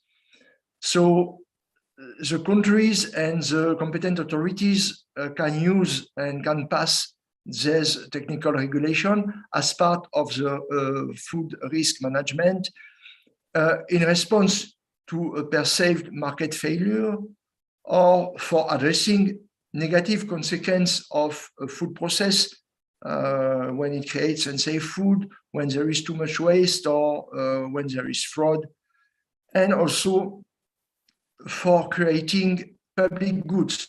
Public health is a public good, and positive environment impact is also a public good. So that is the purpose of using international food safety standards in technical regulations. So the objective of a public standard, either used voluntarily or in a mandatory way, is to achieve within the society an optimal level of food safety or environmental health protection. The purpose is to increase food safety of average outputs. And of course, it's a mid-term approach. There is no immediate result. The approach is mid-term or long-term. However, the regulators, the persons in charge of regulating food safety and in many countries are facing challenges. Different countries are using similar standards, but they implement the standards differently. They have policy consideration, social issue, economic priorities, different level of resources, etc. Regulating and the use of public standards have implications for export because regulating food safety can lead to different competitiveness level for the exporters. And they have also impact on import. Some countries are developing environmental tariffs or restrictions based on the level of food safety or sustainability. And this has led to trade frictions. We have frictions ongoing with GMOs, genetically modified organisms, beef hormones. In the past, it has been recently closed between the EU and the USA. It has been just closed last month at the WTO. It has lasted for almost 6 or 7 years anyway. We have also disputes based on the country of origin legislations, etc. All this creates challenges to the WTO. So, nevertheless, in the meantime, we have seen the development of private standards. And what are they, these private standards? These are standards designed and owned by non-governmental entities. And these entities, these bodies can be either businesses or not-for-profit sectors entities. What are the key objectives of private standards? The objectives are to achieve within the supply chain an increased level of conformity for a specific set of requirements. These requirements can be environmental, social, food safety, and quality. It's not only about food safety. The purpose of private standards is to minimize the risk, not to manage, but to minimize. And this effect is sought after at any time and for every shipment. So we can see a very salient, a very important difference between public standards, even when they are used in regulation, and private standards. Public standards apply at the level of a country. They deal with all the food business operators of all of the supply chains. And their purpose is rather an average effect, positive effect on a midterm, whereas private standards are developed within a supply chain. It's a small part of the food business operators. And they focus on additional increased level of conformity. So that's why also these private standards are not applied in the same way as public standards. Very few public standards are used based on a certification. Yes, in same, but private standards are always based on certification, and their implementation is based on scheme, food safety scheme or standard scheme, which allow to assess the supplier's conformity to the requirement of the standards owner.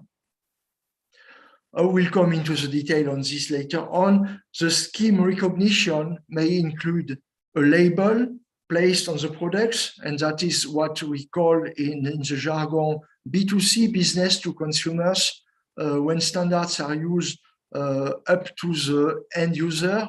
So there is a label on the product on the marketplace. Or sometimes there is no label and the standard is used only between trading parties and is not visible for the consumer. And so when information is exchanged and certification is used between supplier and buyer, it's called B2B, business to business.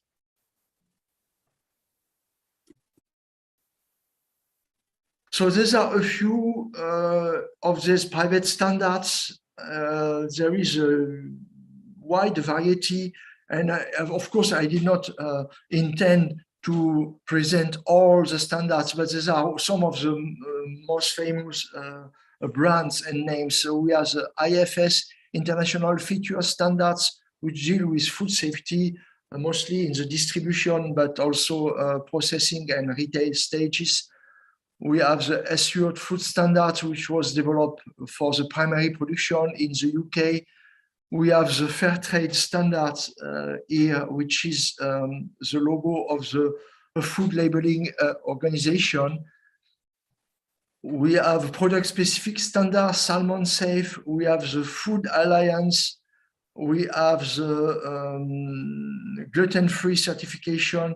We have Nature Choice, which is a specific retailer, which is Tesco brand. And we have GFSI, we have Global Gap, many other British BRC. BRC stands for British Retailers Consortium, which is the Association of Retail Chains of the UK. So as you see, there are many standards. They are all linked to a specific market segment or to a specific marketing channel. So allow me to give a little bit a classification among these private standards. We have three kinds of private standards: voluntary consensus standards, proprietary standards owned by individual firms, and third-party standards. The first one, the voluntary consensus standards, are developed by a grouping, a coalition of firms, and at times they may involve governments. One of the very famous of such voluntary consensus standards is Global Gap. We have also the Assured Food Standards developed in the UK in cooperation with the government. We have the British Retailer Consortium. We have the SAI, which means for Sustainable Agriculture International. We have the IFS, International Feature Standards for food safety in the distribution and processing sectors. We have the Safe and Quality Food Standard, which was initially developed by the government of Western Australia, and then which has been taken over by the private sector to implement food safety schemes in Australia. We have also several organic standards which fall under this category. In terms of proprietary standards, we can state the Tesco Nature Choice, the whole food markets. We have also, we have also indicated geographic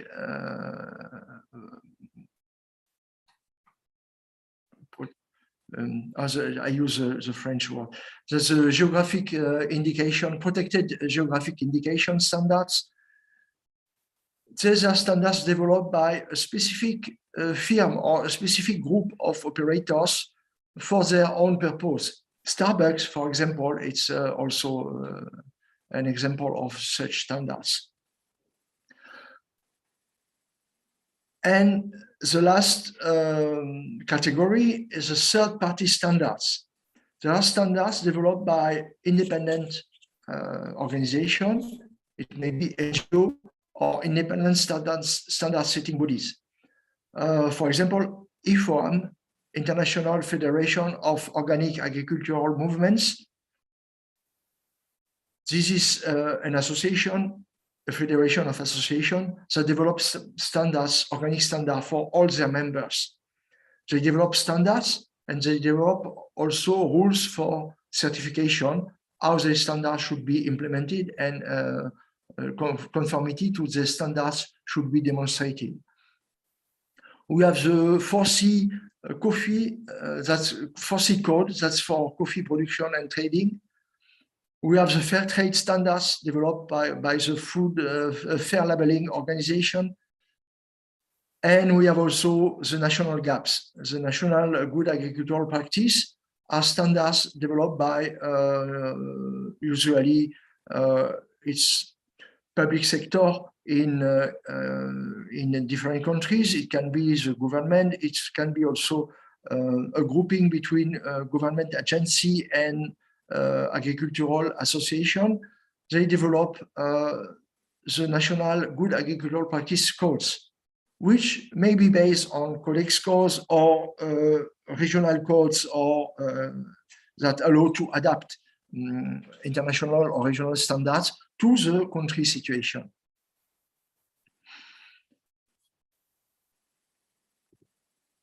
So coming back to the food safety area, this is what we know about food safety standards. We have at the lower level, the first small circle is a prerequisite program, good hygiene practice and good manufacturing practices. Then we have so these standards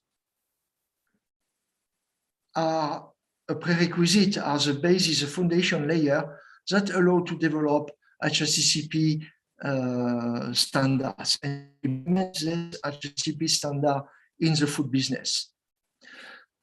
Again, when you have this in place, another standard can be adopted and used.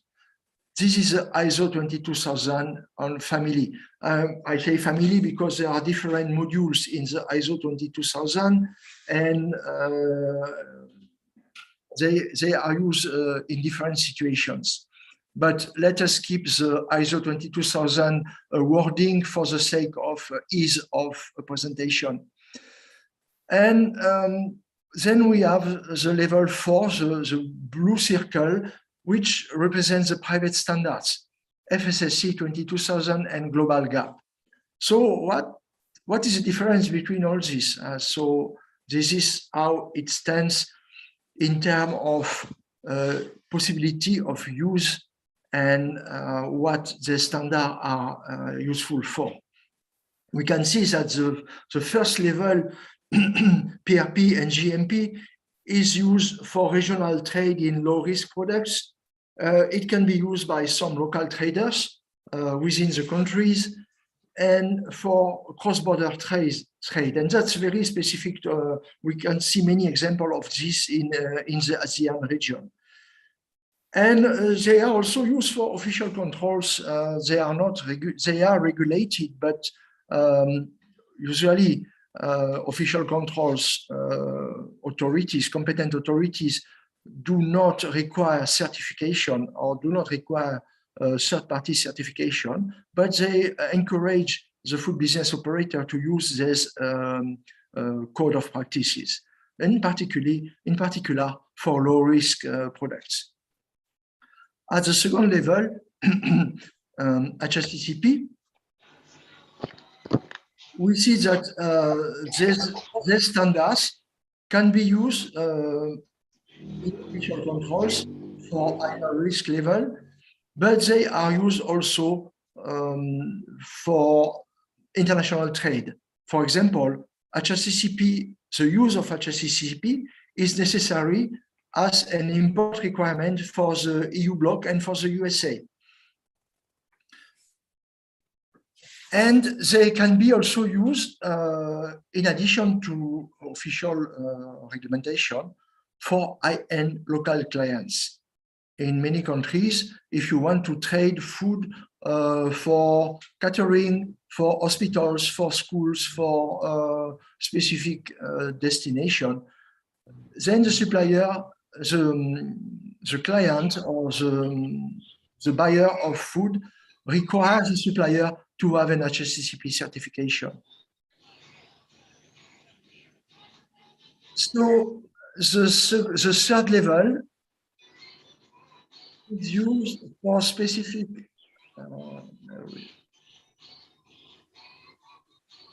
we have a kind of echo. I don't know where it's come from. Okay, thank you. The third level, the level of ISO 22000, is used for high-end local or regional clients for high-risk products. It's used for export to wholesalers, for example, in the EU or Japan, also for high-risk products. And it's used in the global supply chain, like, for example, commodity traders like Olam and Cargill. As soon as they are purchasing processed food, they will ask the facility to be certified to ISO 22000. So it could seem that the ISO 22000 is the most demanding standard in terms of food safety, but even so, there are a certain kind of importers and food traders that have additional requirements. And that's what I write with food safety plus. There's export to retail groups in the EU or USA. And we can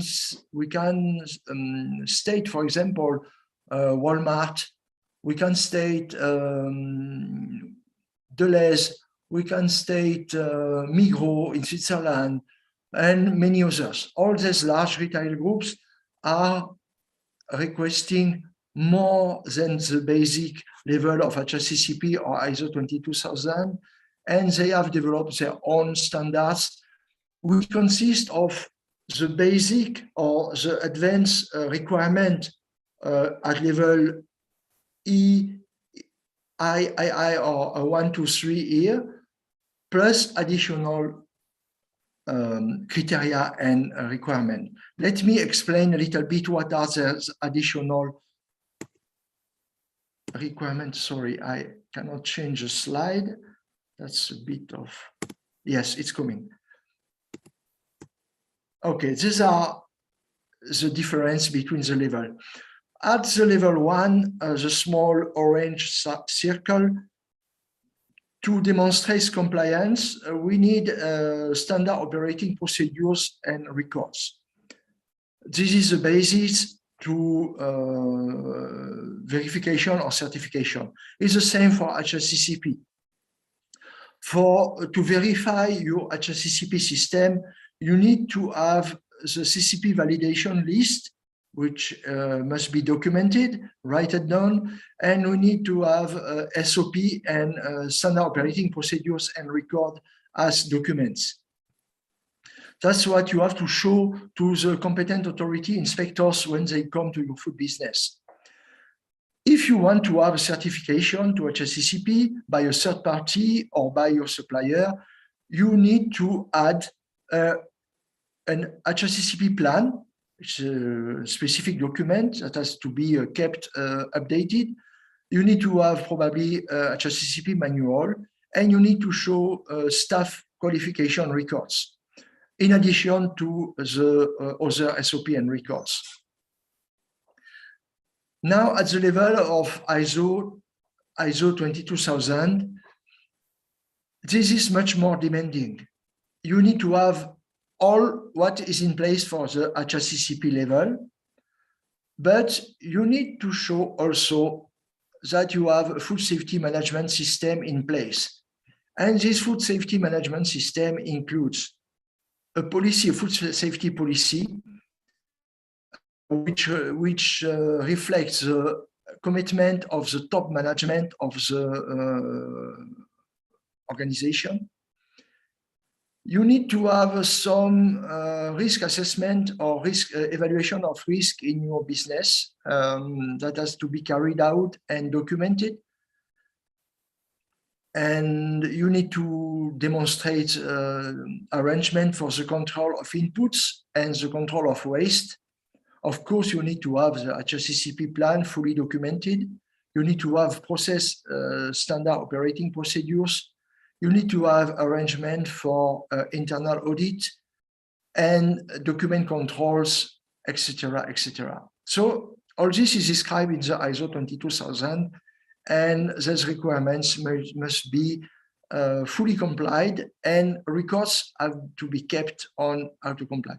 And I forgot to mention, of course, there are requirements on the capability of staff in terms of competence to understand, prepare, design, and implement the different components of the system.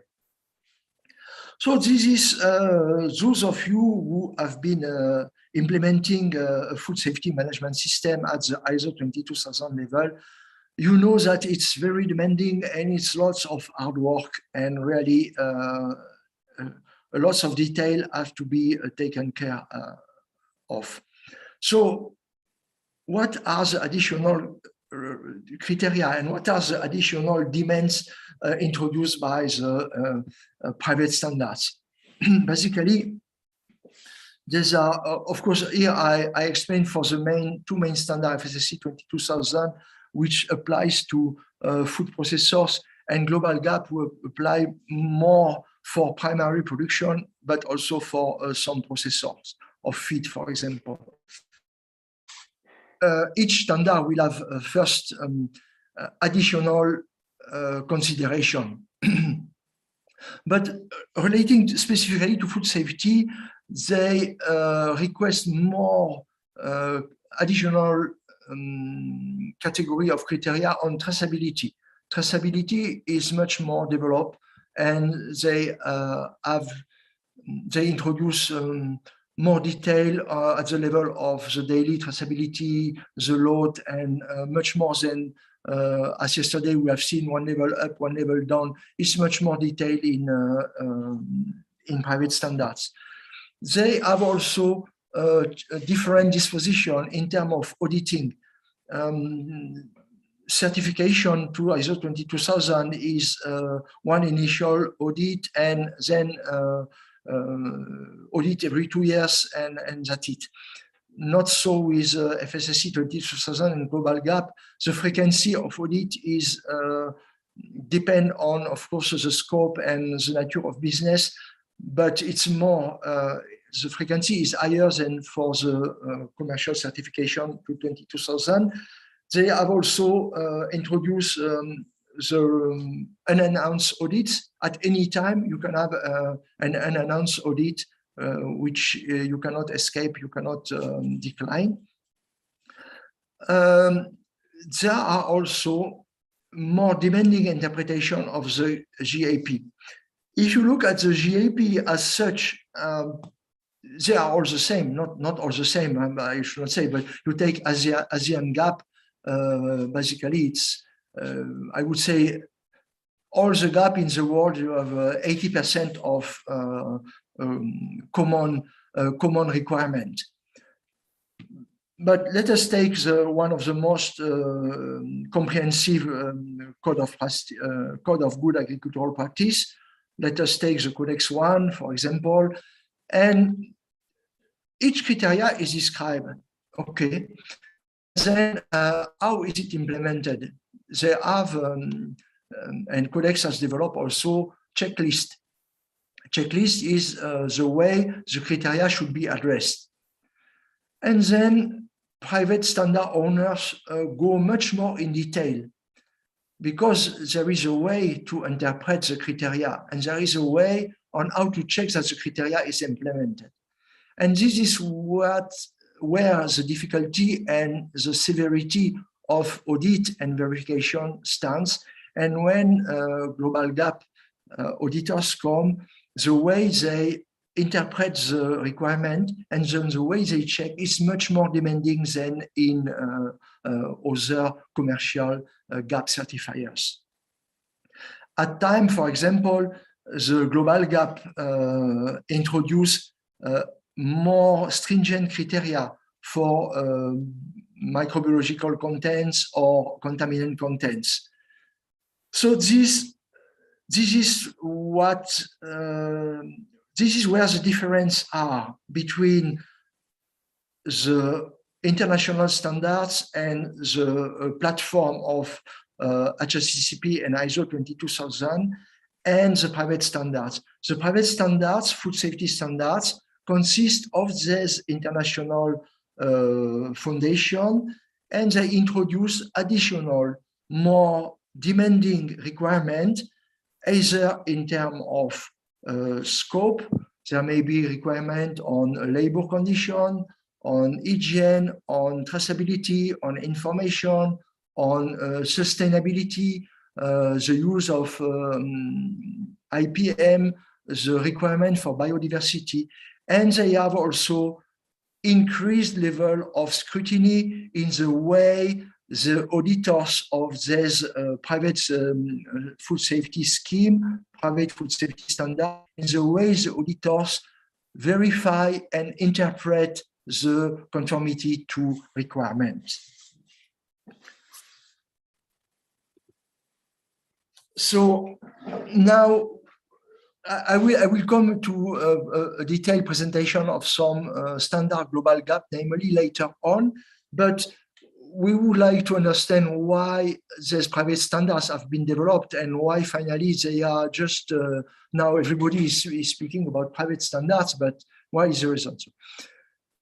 Because there are multiple dimensions in food quality, and consumers have become aware and sensitive to a range of issues, like we have food miles, carbon footprint, organic products, animal welfare, natural products, health impact of food, origin, source, local, GMOs, genetically modified organisms, labor standards, fair trade. All this came from new consumer attitudes. At the individual level, consumers, especially in developed countries or advanced market, but also in the developing economies and emerging economies or intermediate levels, countries, individual consumers have more interest in where the food comes from and how it has been produced. And even in the ASEAN, you have markets like Indonesian market, especially, you have a part of the population, of the urban population, is much more curious and demanding on the quality and safety of food. But that's also the case in Malaysia, that's also the case in Singapore, in Thailand. And there is a growing interest for safe and natural food or organic food, and all these issues are being taken into account. And at the community level, this is reflected in increased community awareness on food system. What are the food system? How the food supply is organized? How the official controls work? And how all this has an impact on the health. So this is true in every area of the world, not only in Asia and ASEAN. It's true in even in the remotest part of the Pacific or everywhere in the world. And there is a connection which is done between the food safety, the food waste, and the sustainability of the way we produce and use food. As we know, this was also central to the COP26, but this is also reflected at the individual consumer level. So these private standards can be understood as a way to respond to the challenge in food markets. On the purely food safety area, the private standard allow to give a clear assignment of legal responsibility to food chain operators for ensuring food safety. And then, yet they also, we know that the food supply chains become more and more globalized and complex. So the large operators in this global supply chains, the retail chains, or the large commodity traders, they have difficulties. It's very difficult to manage a supply chain that spread over several countries and on several levels. So the private standards are useful. They are tools that enable easier or better management of the supply chain, of the flow of products, and the access and the delivery of products across the chain. Incidentally, there's using private standards uniformly across this global supply chain, as opposed to using separate national standards and national regulation, lowers the transaction cost because it facilitates sourcing. It makes the sourcing more homogeneous across country. It facilitates negotiation. The supply chain operators don't have to learn the different ways of national regulation or national standards. And it facilitates monitoring of conformity because it's the same criteria and the same way of assessment in different countries. So in short, we understand that private standards are a tool for value chain leaders, for the most important operators in value chain, to manage the risk and reduce their liability. This applies to food safety risk. This applies to regulatory litigation risk. Regulatory means the compliance of these food chain operators on the final market where they operate. It can be Japan, it can be Brazil, it can be EU, it can be everywhere. By adopting very high standards, they can be assured that they will comply with the national level. And of course, these private standards are useful to prevent risk in terms of reputation or image. And this is not very well understood because most of these private standards don't have a label, apart the proprietary ones, or apart a very few standards have a label. So the consumer don't know that these private standards have been used in the supply chain. But for the value chain, the value chain leaders, the large operators of the global value chain, if there is an incident, if there is a food poisoning, if there is an hygiene, this becomes a huge problem.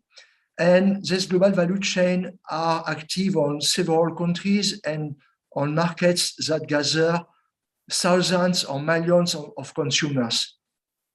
And of course, information goes very fast on the social media, on Facebook, on Instagram, on Twitter.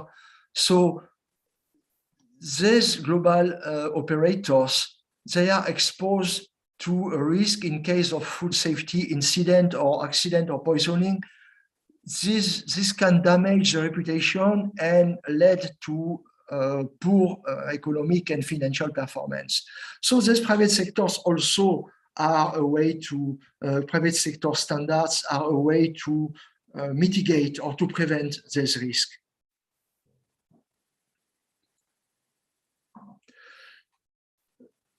So we know that many, sorry, I see that we have questions in the chat. No. Okay. There's private standards, we know, and most of you are certainly aware that there has been lots of discussion over the last 10 years on private standards. It has been discussed in the SPS committee of the VTO. It has been discussed at the Codex conference. It has been discussed in international forums on food safety and regional forums on food safety. And there is very little that can be really done or change. First, because private standards, well, they are private. They are not under the mandate of the VTO. They are not under the mandate of Codex. So after all these discussions and consideration, what is the result? The result is the consideration that there are several issues and challenges. Private sector standards are useful for certain kind of operators, and we have to understand what are the issue and challenge and see if this issue and challenge can be accommodated, and whether ultimately private standards have an interest for specific categories of operators at the level of the country. So this list is not, of course, exhaustive, but this is the first one is the benchmarking and harmonization. Private standards are increasingly benchmarked, and I will explain this later on in the presentation. And this allows access to multiple clients. One company which is benchmark, which is using Global Gap, can also access other, can sell on all the operators which are using and recognizing Global Gap, but probably will be also able to sell to other clients using, for example, BRC or using other standards. Operators are able to transmit more easily information along the chain. So that's more an internal value chain benefit in terms of managing food safety requirement and in terms of traceability.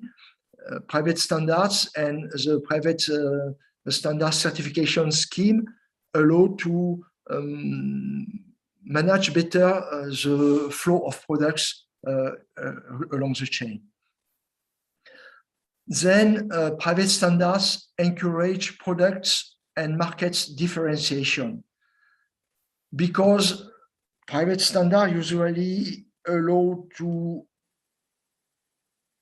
produce and to manufacture products with a high level of food safety and quality, allow to generate premium products.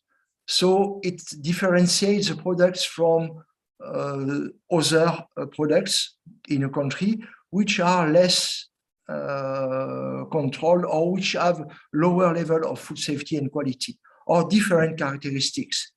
So it creates a differentiation. It allows producers to get higher prices for their product or to sort the product in a better way.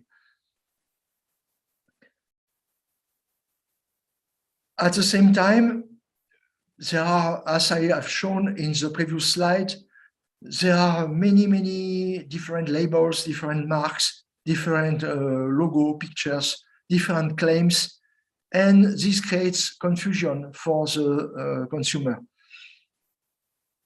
Well, consumers are not always very well aware on the needs for certification, and we know that in the supermarkets or even in the fresh markets, there are many claims, or on the internet virtual marketplace, there are many claims that are not based upon official or certified certified documents.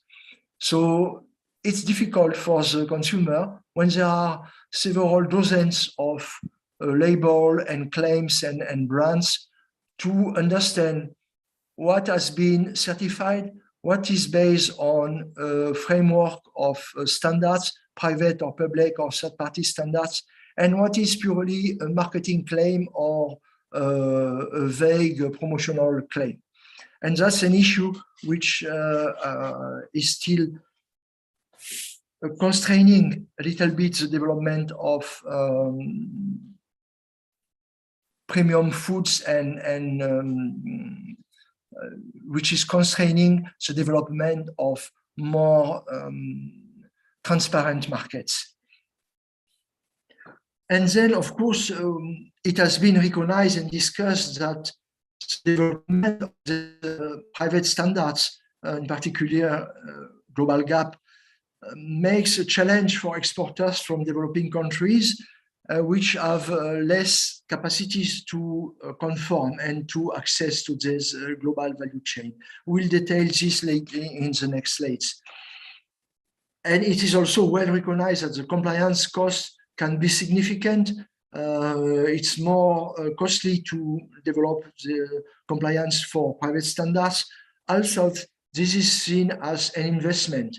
The recurring costs are similar, but the upfront cost to develop the systems and to get the first certification is quite important. It has been also noted by some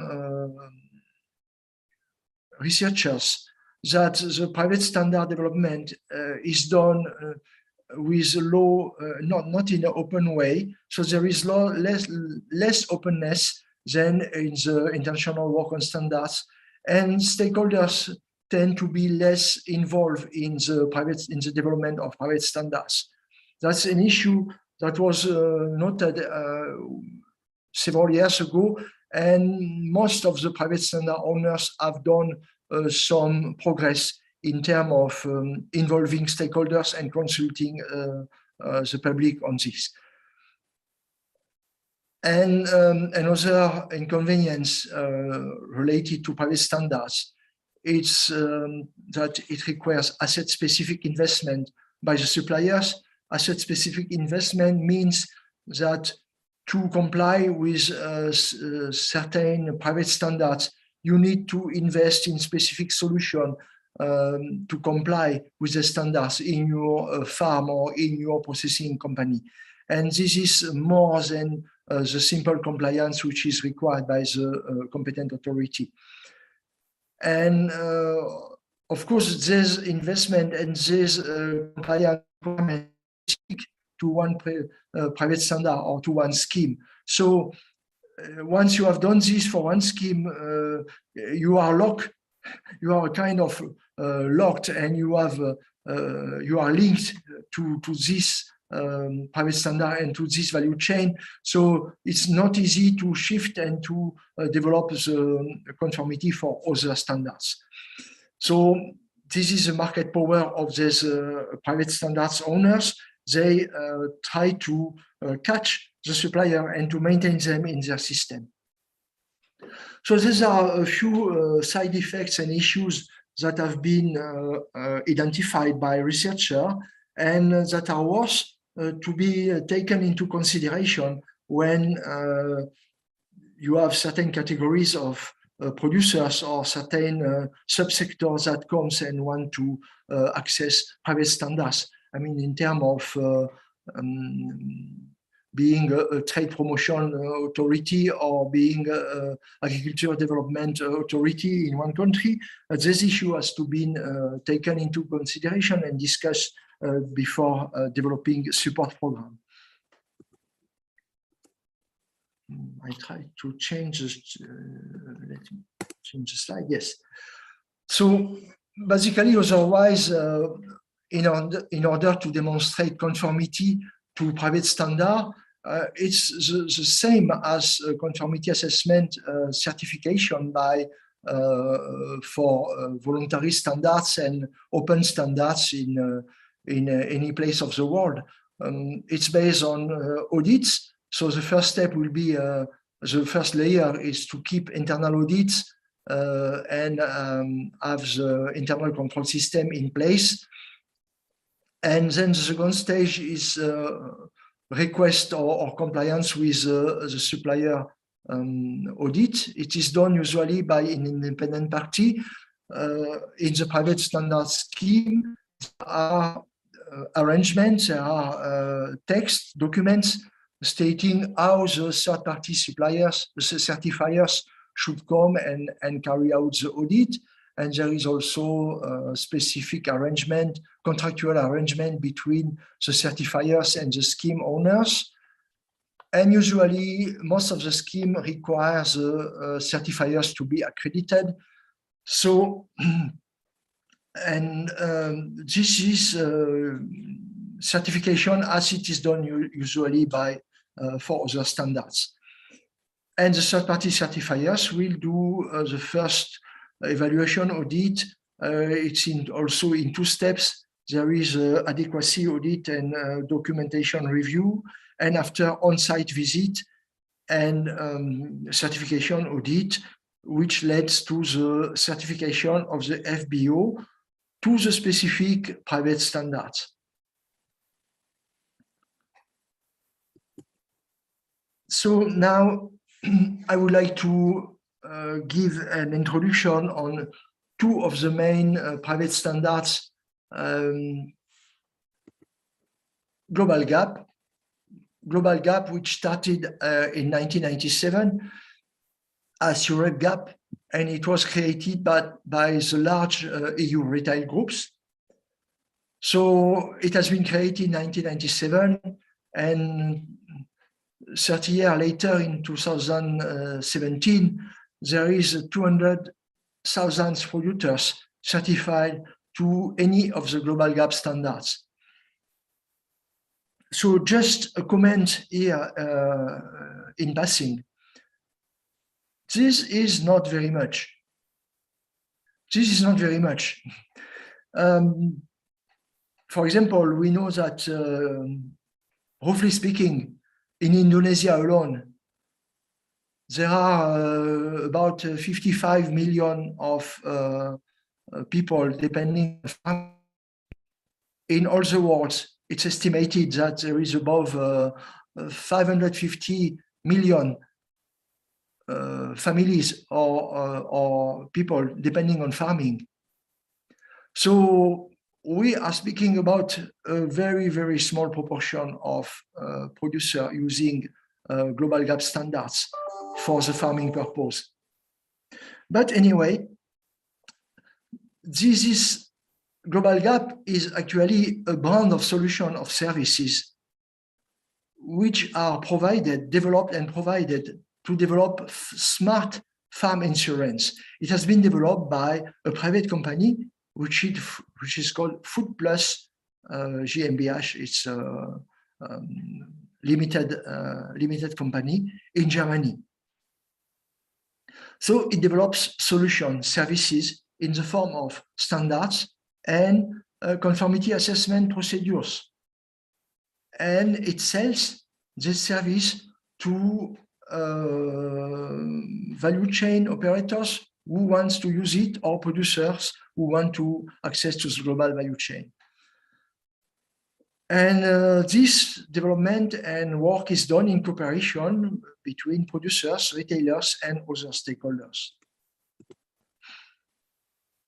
Now, the Global Gap certification covers not only food safety and traceability, but also environment, including biodiversity. It relates to integrated crop management, integrated pest controls. It deals also with workers' health, food safety and welfare, workers' safety and welfare, animal welfare, quality management system, and Hsccp. Basically, it's not only food safety, it's much more broad, but the Global Gap system is not monolithic. It's not one single standard. There are several standards and modules, and I will present this as follows. This is the Global Gap ecosystem. we see we have different models. So the primary, the first module or the first core standard is this one, the primary farm assurance module. It's a core level which includes mostly food safety, gap, and traceability. This is the primary level, and it's developed further into what is called an integrative farm assurance, which is really the core and the most important block in the global gap ecosystem. It includes three main modules. It has an all-farm base, which are the common requirements that all the farming operators must conform with. And after, it has modules which are based on, modules which are based on the nature of the scope. So it can be the crops, it can be the livestock, it can be aquaculture. And in addition to this scheme, this separate integrated farm assurance IFA scheme has also modules that relate to the subscope. It means within livestock, you have dairy, you have chicken, you have poultry, you have cattle, you have many others. And the same for aquaculture, you have different subscopes. Then this is really the most important and the most used of the global gap standards. But global gap has developed also separate and side modules. So we have here, for example, the produce safety assurance. Produce safety assurance, produce safety assurance is a module that relates only for horticultural produce and only for food safety and traceability, specifically. Then we have product handling assurance. It's specific for people, for the operators who do not process food or who do not change the nature of food, but who just transport food or produce from one point to the other. We have then other specific module, Harmonized Product Safety. This is a module which is developed specifically for the USA market and USA operators because it's aligned with the regulations, the US regulation, the Food Safety Modernization Act. So it allows the US-based operators. Also, they are using a private standard to be immediately compliant with the US regulation. There is also a module on feed manufacture, which has a specific requirement and traceability and contaminants requirement contents. There is also, I don't know, there is also this plant propagation material, which may be used in combination with the primary farm assurance or the integrated farm assurance, or it can be used as standalone certification scheme for the operators that produce vegetable material for planting, like vegetable horticultural plants, etc. And there is also a local gap module, which I will detail on the next slides. So these are all modules of service. Each of these modules has specific standards which are documented and updated, upgraded regularly, and they have modalities for certification, auditing, and of course, global gap service are very, very comprehensive. They also include they also, within the global gap, they provide and auditors training and recognition services. And there is also a global gap academy to discuss and to be trained and to discuss the ongoing food safety and sustainability aspects.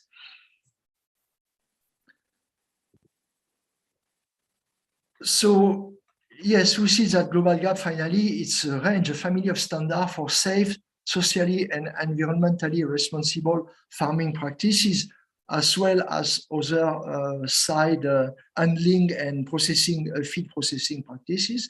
Now, the integrated farm assurance module is now being extended to a label. The producers which are using this and which are certified will be able to use the Global Gap Network label, which is new. It has been introduced a couple of years ago and is still under development.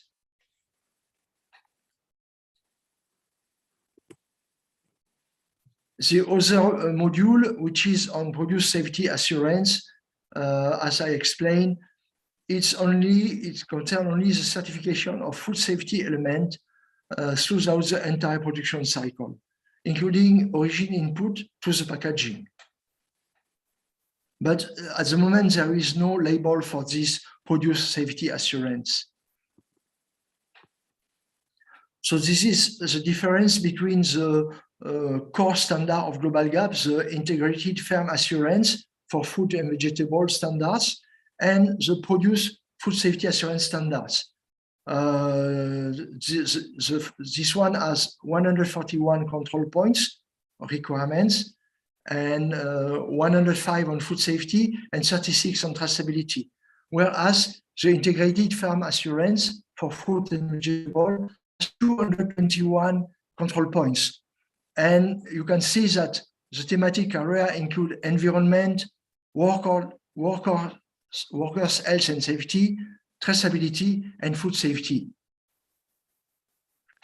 Basically, just as a matter of comparison, the ASEAN GAP standard, which is equivalent, would be comparable to this standard, has 174 control points and has, it has the same preoccupations, the same concerns on environment, but there is nothing on biodiversity. There's very little requirement on workers' health and safety, and also less requirement on food safety. So this is a Global Gap family of products, and we have the Global Gap integrated farm assurance, product food safety assurance, product handling, crops for processing, harmonized product safety. All these modules, which I have presented in the slide with colored hexagons, these are the core family or the core group. Now, there is Global Gap has introduced recently, five or 6 years ago, they introduced what they call local gap. The primary farm assurance is a module which includes a subset reduced requirement, and they do so to allow, it's an entry level, it's a stepping stone to allow farmers which have less capacity, smaller farmers, smallholders, to enter into the Global Gap family of standards, and finally, after a short time, to access the global value chain. And on the other side, on the right side of the slide, Global Gap has also developed add-on. Add-on is additional module, additional, and it's already very demanding, the core standards, but they still have developed add-on module. I explained a few of these modules, add-on module here below. You have what they call the GRASP is on occupational health and safety. It's tier 4. It's a module which deals with fusarium contamination, biosecurity for banana. There is a FSMA, PSR, it's a public safety requirement. It's a module, an add-on that makes full compliance with USA regulation. There is a module on sustainable meat. There is a module on, this one is developed for Tesco. Nurture module is to, I think it relates to environmental conservation. There is a spring module which is concerned about water use and conservation. There is a module on responsible operation. There is a module on animal welfare, on GMOs. There is a module on specific for South Africa. The South Africa community has developed environmental standards, and Global Gap has created a model to reflect this in their practice. There is also other module for sustainability assessment international, and for retailers, European retailers. These are European. This one is Deleuze, and this is specific because they have additional requirements. So Global Gap is actually trying to adapt to specific niche markets and specific very high level and premium markets by developing small add-on and small module that can be plugged in the other module, which makes actually things easier for certain producers because they are not obliged to comply with a full range of specification, but at the same time, it's more work, and it can be justified because their specific market have high value. So now this is the end for Global Gap. Of course, everything which I have presented is explained in some detail on their website. There is a Global Gap community. We can become member and receive information regularly. All the documents, all the Global Gap standards, and the checklist can be downloaded for free on their website.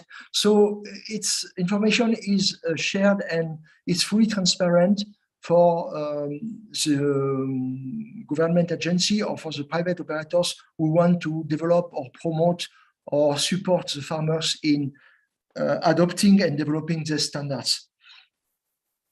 Now, I would like to say I have a full slide on the Global Food Safety Initiative.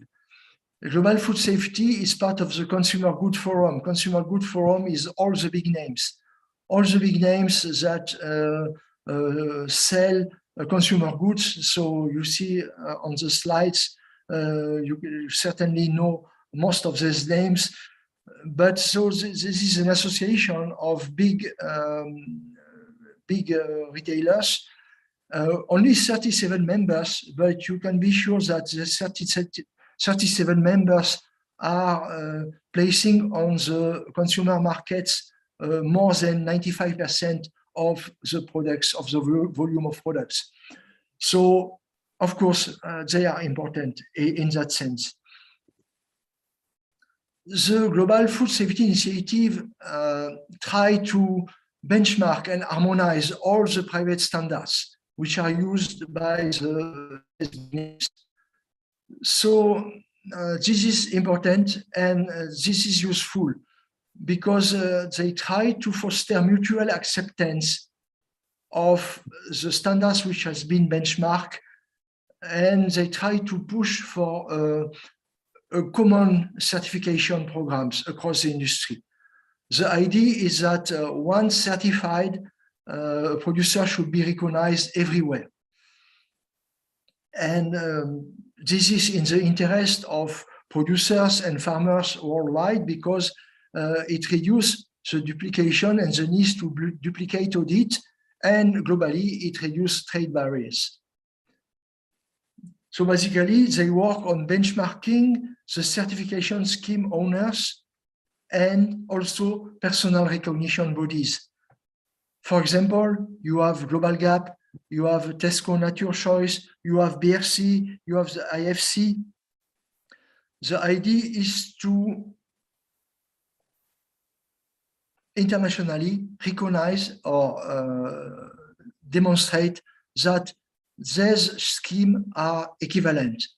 The outcome of the implementation of the standards is equivalent. And if one auditor is capable of auditing BRC, then he should be also recognized to audit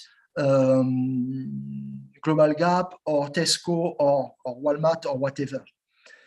And we see this is in the interest of suppliers and producers in the developing countries. Because when you want to certify one group of farmers to Global Gap, for example, basically you can use a local auditor, if there are local auditors. I know there are in Indonesia, but in some other countries, for example, in Cambodia, you won't have, in Myanmar, you won't have. So you will have to find and you have to fly in an auditor. And if this person is capable of auditing different private standards, then you can organize the certification of several other like for organic or for BRC or if one person is capable of auditing multiple, then you can organize and then you can share the cost of transportation and the cost of audits for across multiple operators. So the GFSI is quite a good initiative. They also have a progressive approach and modular approach, because of course GFSI try to benchmark the highest level scheme. Basically, GFSI is more working for processors. They are not interested in primary production at the moment. So they have developed a progressivity, like allowing people to enter at the, that's what they call their global market program. They try to open the certification at a basic level, and after the operators have 1 year to fill the gap and go to the intermediate level. And after they have another 1 year, 12 months to reach the basic GFSI level, which is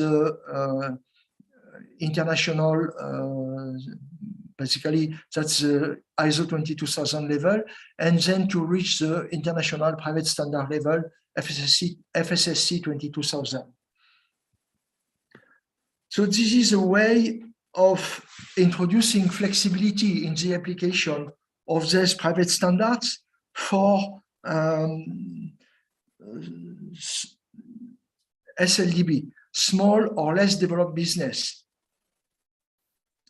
And this is in response to a challenge or a claim made by several operators and several farmers and processors associations in the world, saying that it was too difficult to comply to the highest level private standards. And that's FAO has introduced in the Food and Nutrition paper of 1986, they introduced a guidance to the government on the application of Hsccp in smaller and less developed food business. And this has been taken into account also at the level of private standard scheme owners. So GFSI is one of those initiatives. So they introduce this global market program of manufacturing. This basically provide training for developing for operators which are developing their food safety management system through a systematic and continuous improving process. Through this program, GFSI support and mentor the supplier, and they also encourage linkage and linkage with local sourcing and manufacturing, and they develop mutual acceptance along the local, regional, and international supply chain. So this is what I have shown here, like operators with this global market, people can get recognized and assessed at the basic and intermediate level, and they can connect with local and regional suppliers, and gradually they can access the higher private standards level, and then they can access the international value chain. And the members, the certificate scheme owners, they provide support for those producers who enter at the basic and intermediate level. And the flexibility also is introduced by a global gap with their local gap module. It's a local standard which has been developed for agricultural supply chain in developing economies and for small and less developed operators. That's the entry level of the global gap family. And they provide, it's used as a capacity building tool for producers to access local and regional market. It's meant as a building block for producers who need to access the IFA or primary farm assurance certification. But this local gap level is not covered by certification. Global gap scheme does not ensure certification, but only verification and recognition. So let me show you a short video from Global Gap explaining the local gap concept. The food industry, including retailers, supermarkets, and processors, is increasingly demanding certification from its producers. However, in the case of small or emerging producers, meeting this demand quickly can be challenging. That is why Global Gap designed Local Gap, the key purpose of capacity building. Local Gap is the entry level of the Global Gap family of products. It's not covered under certification, but follows an assessment approach. Local Gap offers primary farm assurance with a PFA standard, which consists of different levels. Each of these levels is a subset of requirements from the Global Gap standards. Producers can start at the lowest level and gradually progress to the next level. Eventually, producers can progress to Global Gap certification in a time frame acceptable to the customer or market. PFA also works as a local standard, but only for producers supplying their local markets and only if those markets accept it. As a first step, the producer has to register with a Local Gap approved certification body or verification body. Each producer then receives their own unique Local Gap number or LGN. Once the producer has been assessed and has met all the requirements, they receive a letter of conformance, which is valid for 1 year.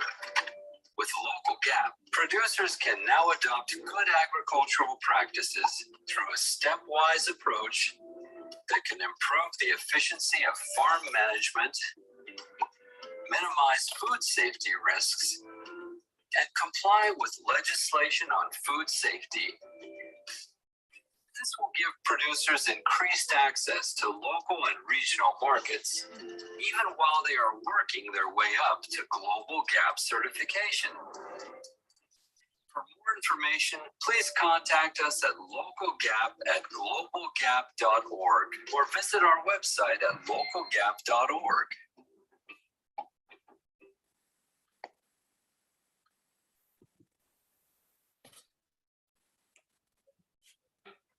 Okay, so this is the way Global Gap tries to introduce flexibility and a progression from the primary basic level and to the higher level. And actually, I have shown this slide because it's also reflects a much broader debate on how public and private sector can cooperate to develop food safety in the value chain and with spillover, with additional benefits, developing food safety in all the countries.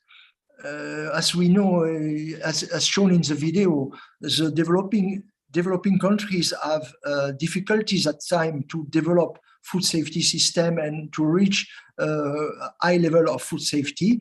And so, to some extent, private standards, and especially when they are supported by flexibility arrangements, private standards can be seen as complementary and supporting the official regulatory standards which are developed.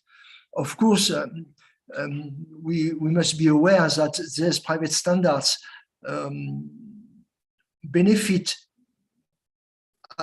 at the beginning, and they benefit to a very small proportion of the consumers, but because they allow integration to a global value chain, and because they have a potential to train and to develop the capacity of the producers, they can also benefit to sub-parts of the value chain and local value chain, local supermarkets and local operators. So this is also, again, part of a broader discussion on how private standards and private conformity as a certification scheme can be useful or can be utilized by official controls to contribute to the development of food safety and achieving food safety policy objectives in the countries. And this is one of the debates which is very current and very hot debate these days, because even at the international level, it's not well understood the interaction, the interplay between private operators, private certifier, private standards and official control, and the divide and the possible synergies between official control, regulatory work, and the private and private sector, which have a very heavy and very strong economic power. This is still in the making. There are lots of debate in international forums. Mostly these are consumer association forum or retailer forums like the GFSI or Consumer Good Forum, but many other forums on food safety also. There is much less debate on the international standardization agency like Codex or ISO or even the VTO.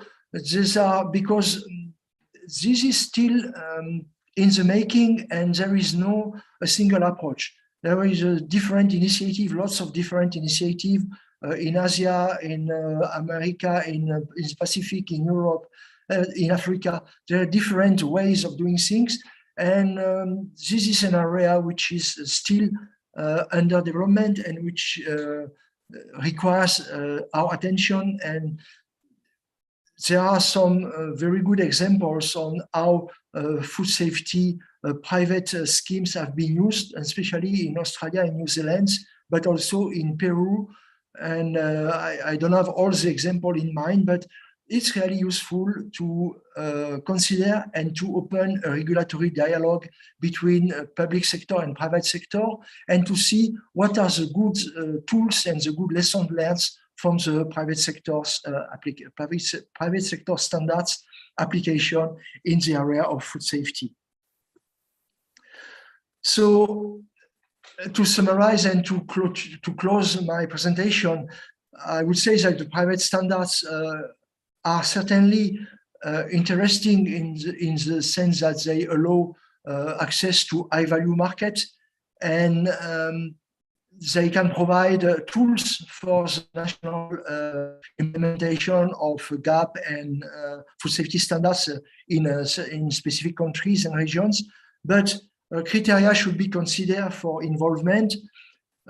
Producers or producer groups who have the right capacity.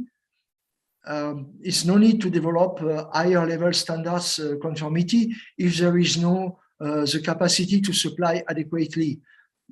Global value chain require specific quantities, good timing, and cost level. So this should be ascertained, and if there is no adequation between the capacity of production and the buyers, is no need to consider a program to promote. the rice scheme. Of course, we have seen that all these private standard schemes are in response to specific niche market and market segments, premium market segments. So the choice should be market driven, and producer groups should, or operators or associations should select the scheme depending on the target market. And as well, it's worth screening for alternative schemes and what the local or regional supply chain could require, instead of targeting immediately the highest international level. Then you should have the right setup. Right setup for the operators. The soon starting base should be here. Farmers or business who have too low level of facility where the prerequisite cannot be met, is not possible to start. It's even a waste of time and efforts. Then if the prerequisite program are in place, there should be a gradual build-up of conformity. It's overwhelming to target immediately level of setting up a food safety management. And in that sense, the progressive approach recommended by Local Gap and GFSI Global Market Program are really useful. And then, of course, countries and associations and governments, agricultural or trades bodies should seek to link the operators willing to adopt higher level standard, food safety standard. They should be facilitated to access to health project support, especially the ILO, the EU, the ITC, the UNIDO, the STDF, which is a VTO sponsor program, Global Environment Fund, Asia Grow, and many others. These are facilities and aid agencies that can provide support and funding to implement and develop better food safety standard, even up to the international level. So thank you very much for your attention. I have been quite long, and but still we are on time, I guess.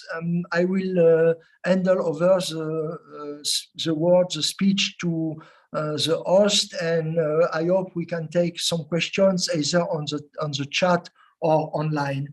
Thank you very much for your attention.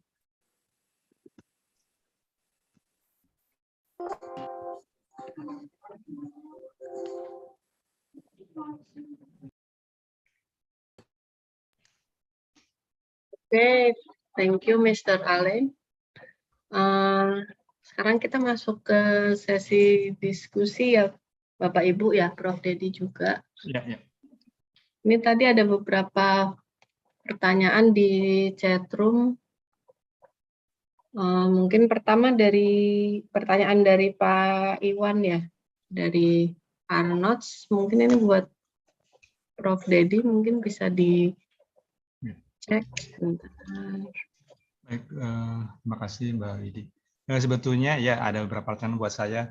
Cuma saya mengharapkan sebetulnya pertanyaan untuk tujuan ekspor ke Eropa sebetulnya lebih banyak. Jika itu ada, mungkin bagus sekali itu ditanyakan ke Mr. Elaine.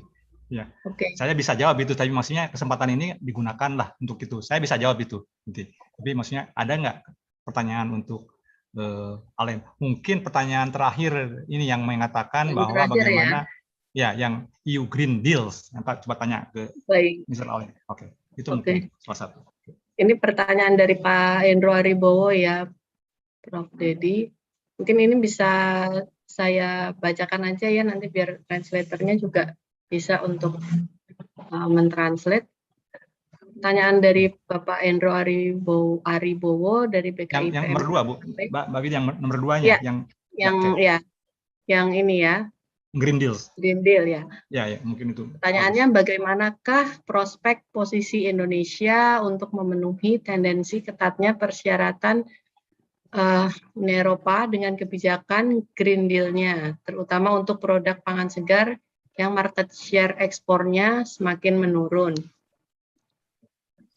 Mungkin bisa respon oleh Alen dulu ya, Prof. Dedi. Ya, itu.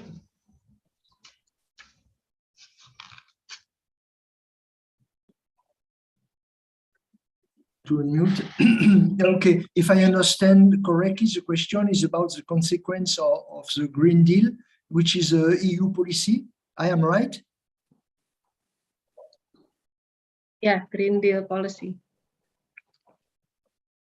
Okay, so yes. Yes. Okay, thank you. What are the prospects in the position to meet the tendency of strict EU regulation? Yeah, well, the Green Deal policy at the moment is not fully translated into additional requirement in terms of food safety.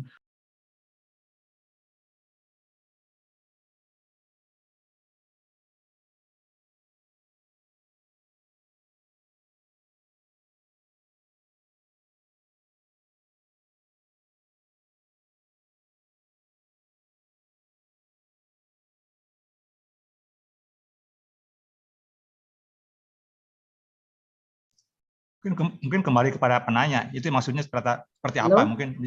Ya, dari Pak Endro Aribowo, apakah ada?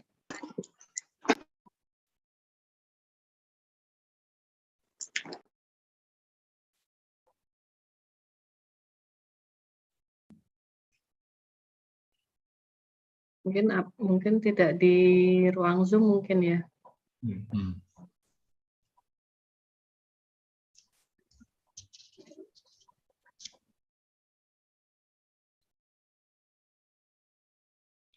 Oh, ini ada Pak Endro.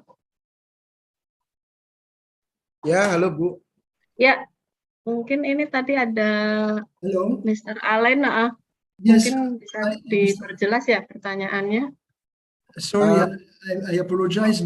My battery ran off and the computer shut off. Okay, so to come back to the Green Deal very briefly, yes, there is not yet additional requirement in terms of food safety. Of course, the Green Deal reflects the increased awareness of EU consumers for sustainability and the impact on food production and consumption on the climate and on the environment.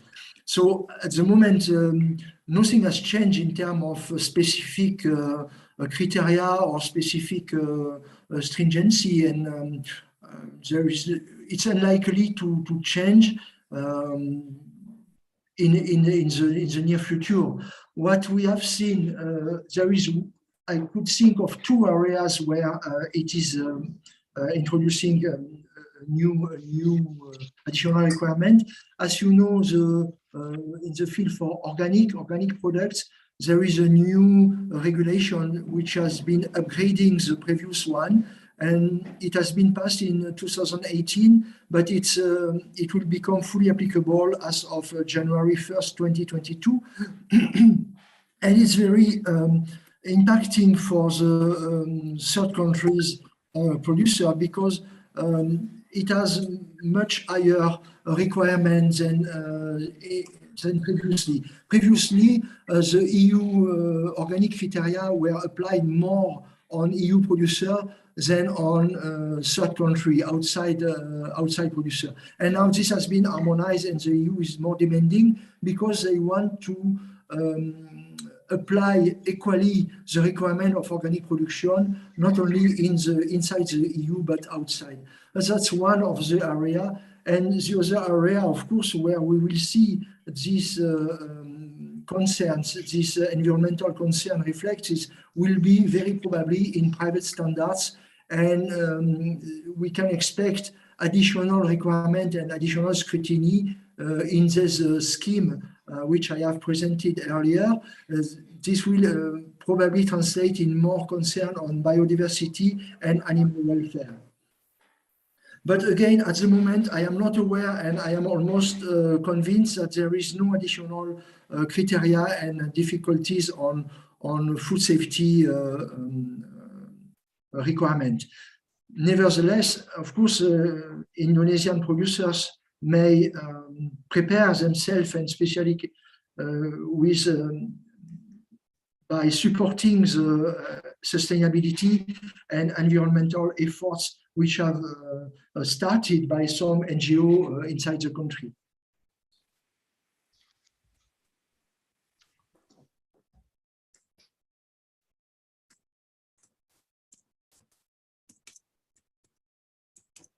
Apakah ada tambahan dari Prof. Dedi? Yang terkait itu mungkin enggak ya. Kalau yang lain sih boleh. Tapi maksudnya kesempatan ini sebaiknya mungkin ada pengusaha barangkali yang ekspor ke EU gitu terkait dengan private standar gitu mungkin. Ada nggak?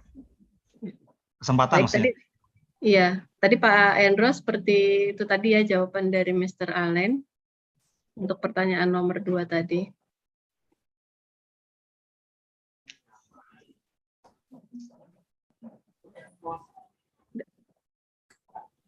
Dari Bapak Ibu, apakah ada pertanyaan terkait ekspor EU? Mungkin di sini ada beberapa asosiasi ataupun pelaku usaha ya.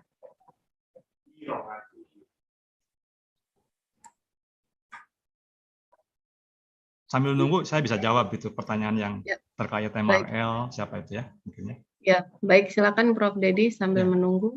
Tadi saya lihat ada pertanyaan bagaimana menentukan MRL, gitu ya. Untuk pestisida ya. Biasanya kita lakukan dengan supervised field residue trial gitu ya. Dicoba di field, kemudian dicek residunya. Ada kalau di OECD ada kalkulator. OECD MRL kalkulator. Nanti dari percobaan-percobaan itu dengan metode tertentu, kemudian dicek dengan kalkulator tersebut menggunakan Excel ya. Gampang sekali. Nanti dimasukkan datanya. Yang penting adalah bahwa field-nya itu sudah mengacu kepada gap ya, dan kemudian metodenya spesifik. Nah, baru kemudian nanti ditentukan MRL. Itu yang pertama. Pertanyaan kedua tadi ada pertanyaan bagaimana menentukan MRL tadi dari EDI. Sebetulnya itu kaitannya sebetulnya dengan consumption. Kalau kita mau menghitung paparan ya intinya kita harus menghitung berapa konsumsi dari pangannya. Kalau kaitannya dengan residu pestisida, ya pangannya mungkin horticulture mungkin contohnya. Harus spesifik pangannya, karena akan berbeda jumlah konsumsinya. Katakanlah kita mau menghitung paparan residu pestisida pada horticulture. Makanya dihitunglah dengan menggunakan metode tertentu berapa konsumsi itu per harinya. Jadi kita hitung berapa miligram atau gram per kilogram yang dikonsumsi oleh orang tersebut. Nah, kemudian nanti dihitung residunya dihitung. Kemudian nanti kalau residu sudah kita hitung, kita kan bisa menghitung paparannya. Paparannya nanti dihitung dalam satuan miligram per kilogram badan per hari. Nah, setelah dihitung dibandingkan dengan EDI dari pestisida tersebut. Kalau misalkan di bawah berarti masih aman. Kalau di atas berarti sudah bermasalah. Itu yang seperti saya sampaikan tadi. Itu kalau kita kaitkan dengan EDI. Nah, itu terkait dengan MRL ya. Ada lagi pertanyaan tentang cacing ya. Kalau cacing saya kira mungkin ini kasus sudah lama ya. Dan saya kira BSN sudah menetapkan, bukan BSN mempunyai SNI sarden dan mackerel kan. Kemudian dijadikan wajib. Saya kira dijadikan wajib mungkin dari kementerian terkait ya, bahwa cacing harus tidak ada. Nah, itu sudah peraturan di Indonesia gitu ya. Jadi berarti harus diikuti. Nah, ada pertanyaan, apakah di Codex ada enggak? Apapun juga kalau di Codex ada tidak ada, kan Codex itu sebetulnya benchmark ya. Bukan berarti mandatory. Kalau masing-masing anggota menganggap bahwa standar tersebut perlu direvisi, bukan revisi maksudnya, disusun di negaranya masing-masing. Yang penting bahwa dia tidak boleh lebih longgar dari Codex biasanya. Lebih ketat boleh. Itu ada pertanyaan juga. Apakah boleh lebih ketat? Boleh, tapi sudah tentu harus ada judgment, risk assessment, dan scientific, ya, ilmiah. Nah, itulah yang kemudian, data itulah yang nanti dibawa kalau ada dispute di WTO. Ya. Nanti akan dibahas itu, diperdebatkan. Mengapa Anda melakukan pengetatan dari standar? Harus ada alasannya. Ya mungkin berdasarkan risk assessment, berdasarkan data ilmiah bahwa negara kami harus memperketat itu. Itu kira-kira alasannya. Jadi kembali, memperketat boleh asal dengan demikian, asal scientifically based dan berdasarkan assessment. Itu Pak kira-kira jawaban saya. Terima kasih. Baik, terima kasih Prof. Dedi untuk penjelasannya. Ini di chatroom ada pertanyaan mengenai EU dari Bapak Purnama Hadi. Mungkin ini ditujukan untuk Alain ya. Ini ada di chatroom dari Bapak Purnama Hadi.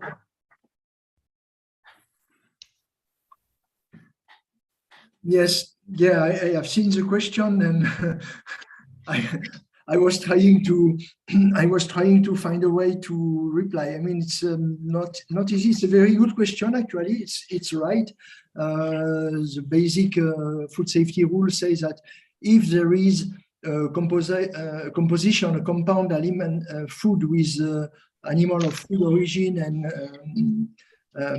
food of animal origin and plant and mixed, then the rule of safety should be aligned to the rule on animal for the highest level of risk. So, of course, it makes things difficult. I would say that it should be up to the competent authority of food to determine in that specific case what is the level of risk, because the person says that the fish content is very small. Okay, so the approach here would be to handle this problem is to discuss first. The food business operator should make an analysis of what is the risk, and it depends also on if the product is cooked and what is the hazard and what is the global risk level. And then perhaps the way forward is to discuss with the competent authority for food and to see that, yes, this can be approved, this can be certified as healthy, receives the food health certificate for export, even if the fish is not not coming from a certified facility. But again, this would be a decision to be made by the competent authority, which is providing the certificate for health certificate for export. And so the case has to be made and has to be discussed and assessed based on the risk level. Do you think it's right, Professor Dedi, to use this approach?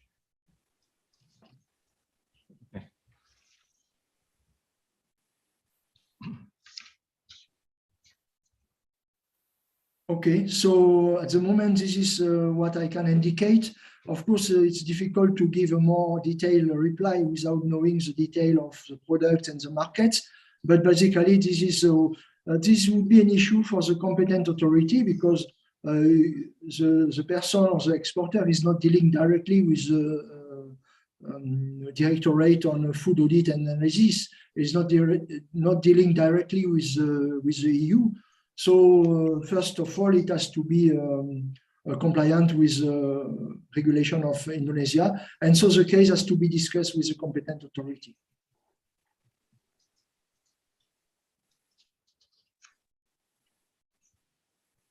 Baik, demikian Pak Purnama Hadi.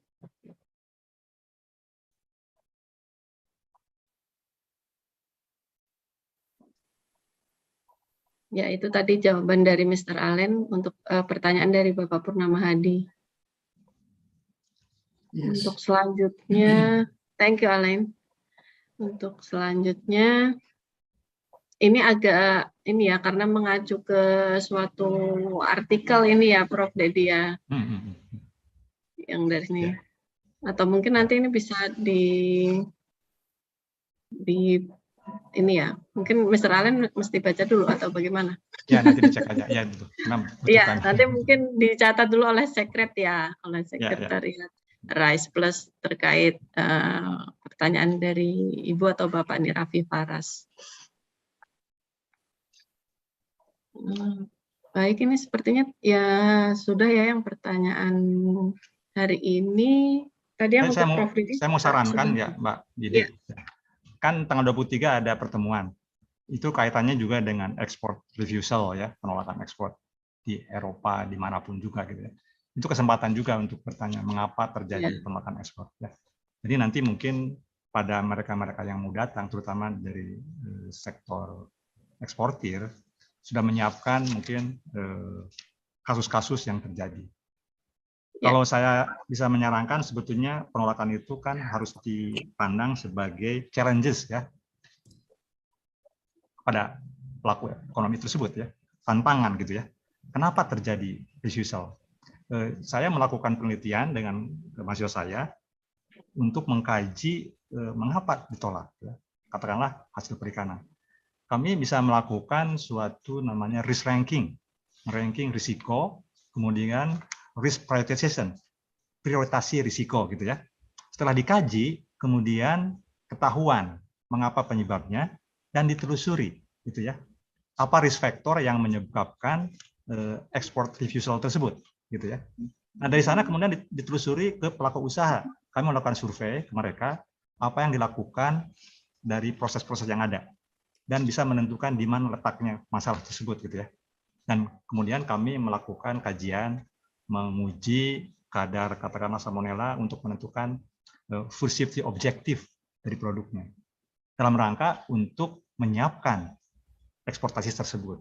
Jadi saya menganggap bahwa kalau ada export refusal dikajilah dulu gitu ya. Terus jangan kemudian persyaratannya ketat gitu. Tapi yang itu kan tantangan gitu ya.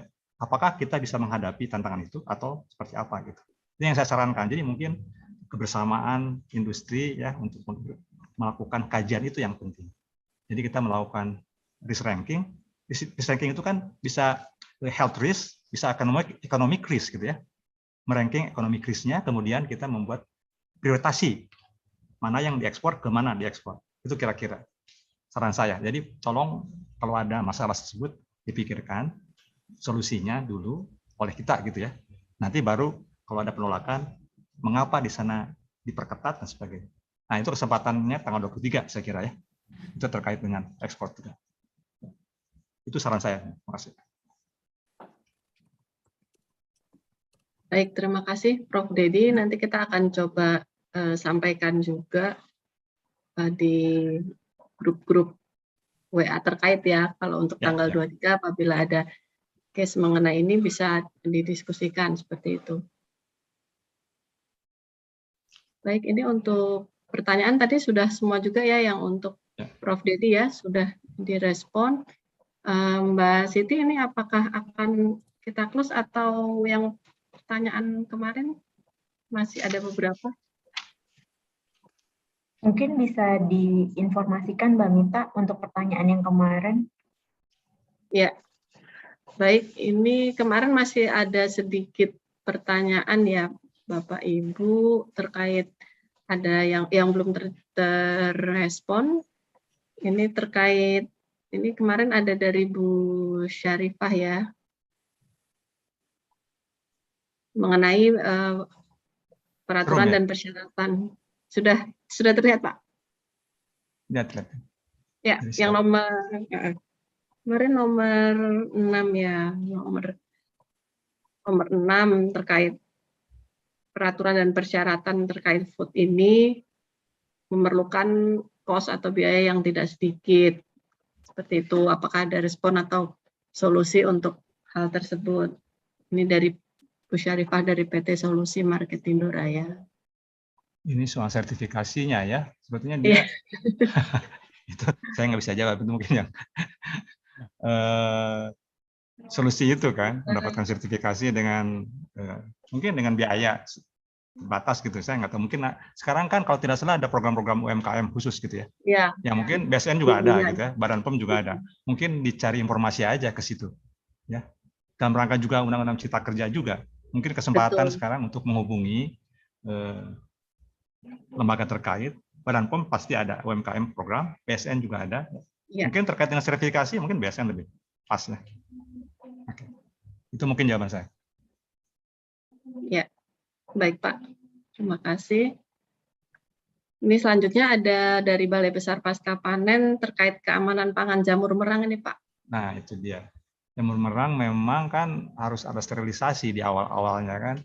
Karena jamur merang kan medianya juga media macam-macam, ada kotoran ayam macam-macam gitu ya.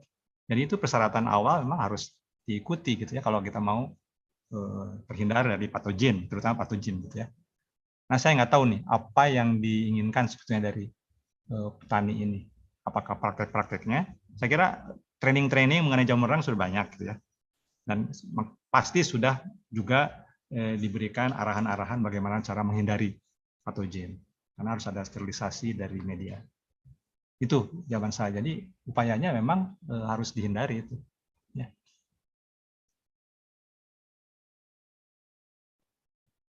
Baik, demikian dari jawaban dari Prof. Dedi. Nah, selanjutnya ini mungkin untuk Mr. Allen ya, terkait ya ekspor tadi ya Prof. Dedi ya, yang nomor 8 ini.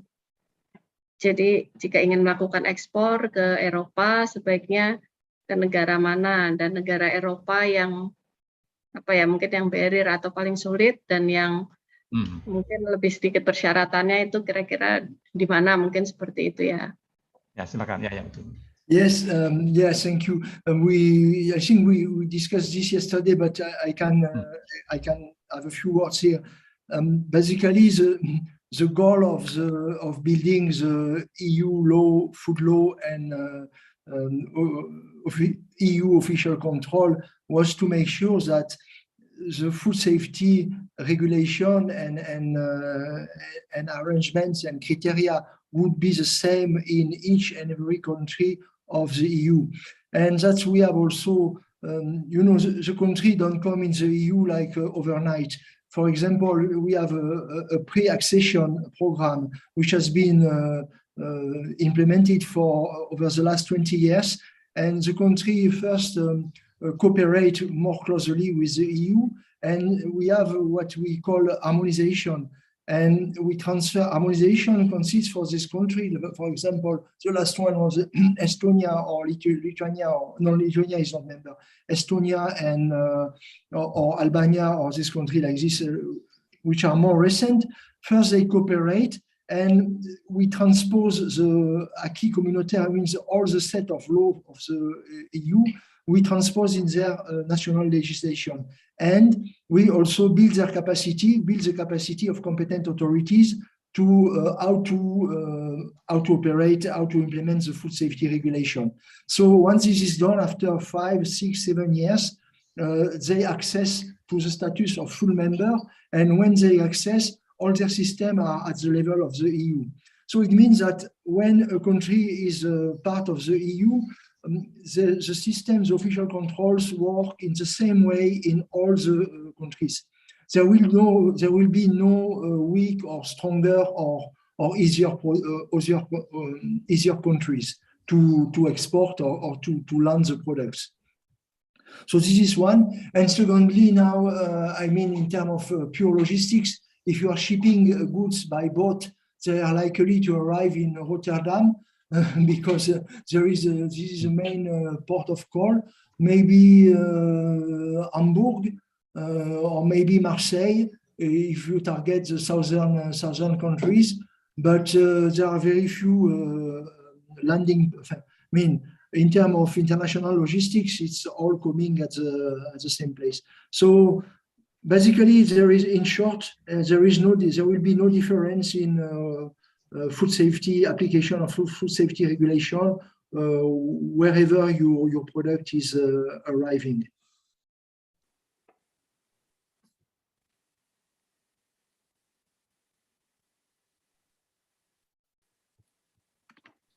Oke, terima kasih Mr. Allen. Lalu yang nomor 2 ini tadi seperti yang tadi sepertinya ya, Prof. Dedi ya, tadi ya. Kita kerja, betul. Ya. Saya kira berhubungan dengan itu aja, BSN atau Badan POM terkait dengan startup. Iya, betul Pak. Kan sudah ada pendampingan untuk UKM. Selanjutnya ini yang terakhir mengenai food safety implementation. apakah ada definisi terkait food safety di EU terkait religion, belief, atau culture seperti itu, Mr. Allen? Yes, yes, no, oh, sorry. It's okay? I am on? Yes. Okay, no, there is no specific implementation in regard related to religion, belief, or culture. This is not, but of course, EU has different countries, and we have Catholics, we have Jews, we have Muslims, we have countries with different minorities and majorities as well. So,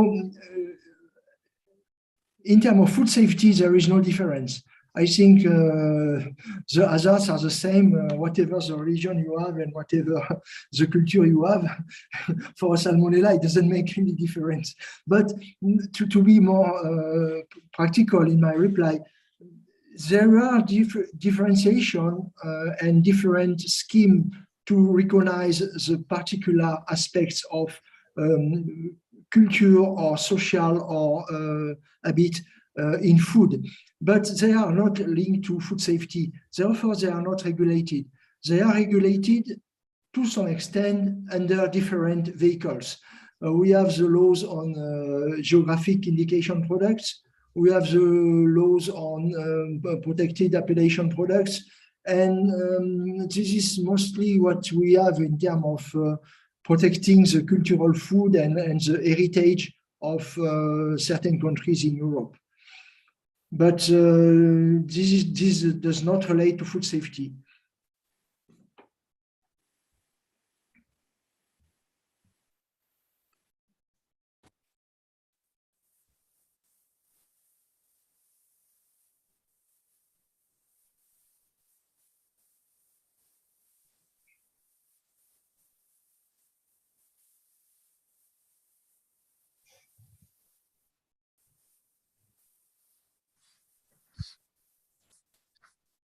Untuk sesi hari ini bisa ditutup berarti ya, Mbak Siti. Untuk pertanyaan semua sudah direspon oleh para expert. Ya, Mbak Mita, kayaknya sudah bisa ditutup untuk sesi hari ini dan mengingat waktu juga sudah menunjukkan sebentar lagi jam 16.30. Oke. Siap, terima kasih Mbak Siti. Terima kasih untuk workshop hari ini dari Mr. Allen dan Profesor Dedi. Materinya luar biasa dan banyak diskusi juga dari teman-teman peserta. Karsten, apakah ada yang ingin ditambahkan?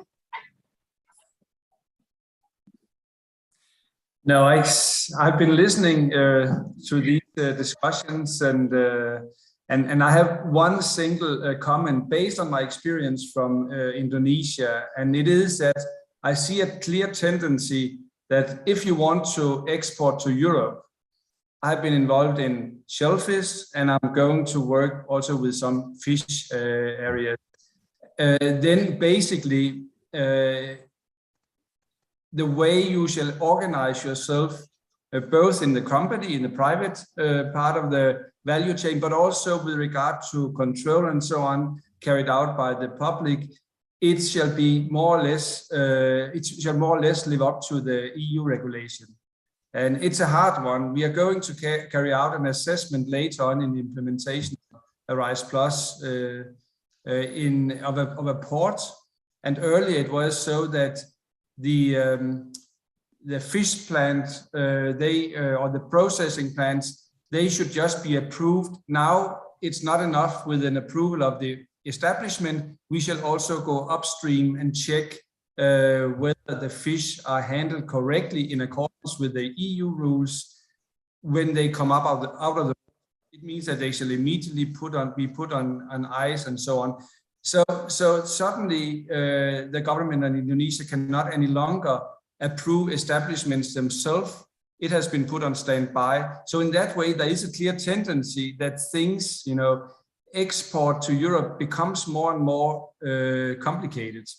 It was the same with shellfish, where we made an assessment to find out whether it was possible to export a live shellfish to Europe. Basically, perhaps a private company we visited, they could live up to the requirements, but the control carried out by the public was not sufficient at all. So it is uphill, it is complicated, and that's the reason why we are here, to give you advice and also to share with you the knowledge we have in these fields. This is all I would like to say. Just to confirm, yes, it is when you have fresh products, it is demanding. It is difficult to export to Europe. This is my final words and for today, and I'm looking forward to see you again next week on the 23rd for the third and last workshop. Thank you very much. Baik, terima kasih Karsten. Untuk hari ini workshop sudah selesai. Terima kasih untuk kehadiran Bapak dan Ibu. Sampai jumpa lagi tanggal 23 untuk sesi terakhir, lebih banyak mengenai EU regulation dan access market to EU. Jadi mungkin bila ada case-case tertentu bisa didiskusikan di tanggal 23. Terima kasih Bapak dan Ibu. Mohon maaf untuk kekurangan acara ini. Izin saya tutup. Selamat sore. Assalamualaikum warahmatullahi wabarakatuh. Terima kasih Mbak Mita. Terima kasih Prof. Budi. Thank you Karsten. Thank you Thank you very much. See you again. Terima kasih.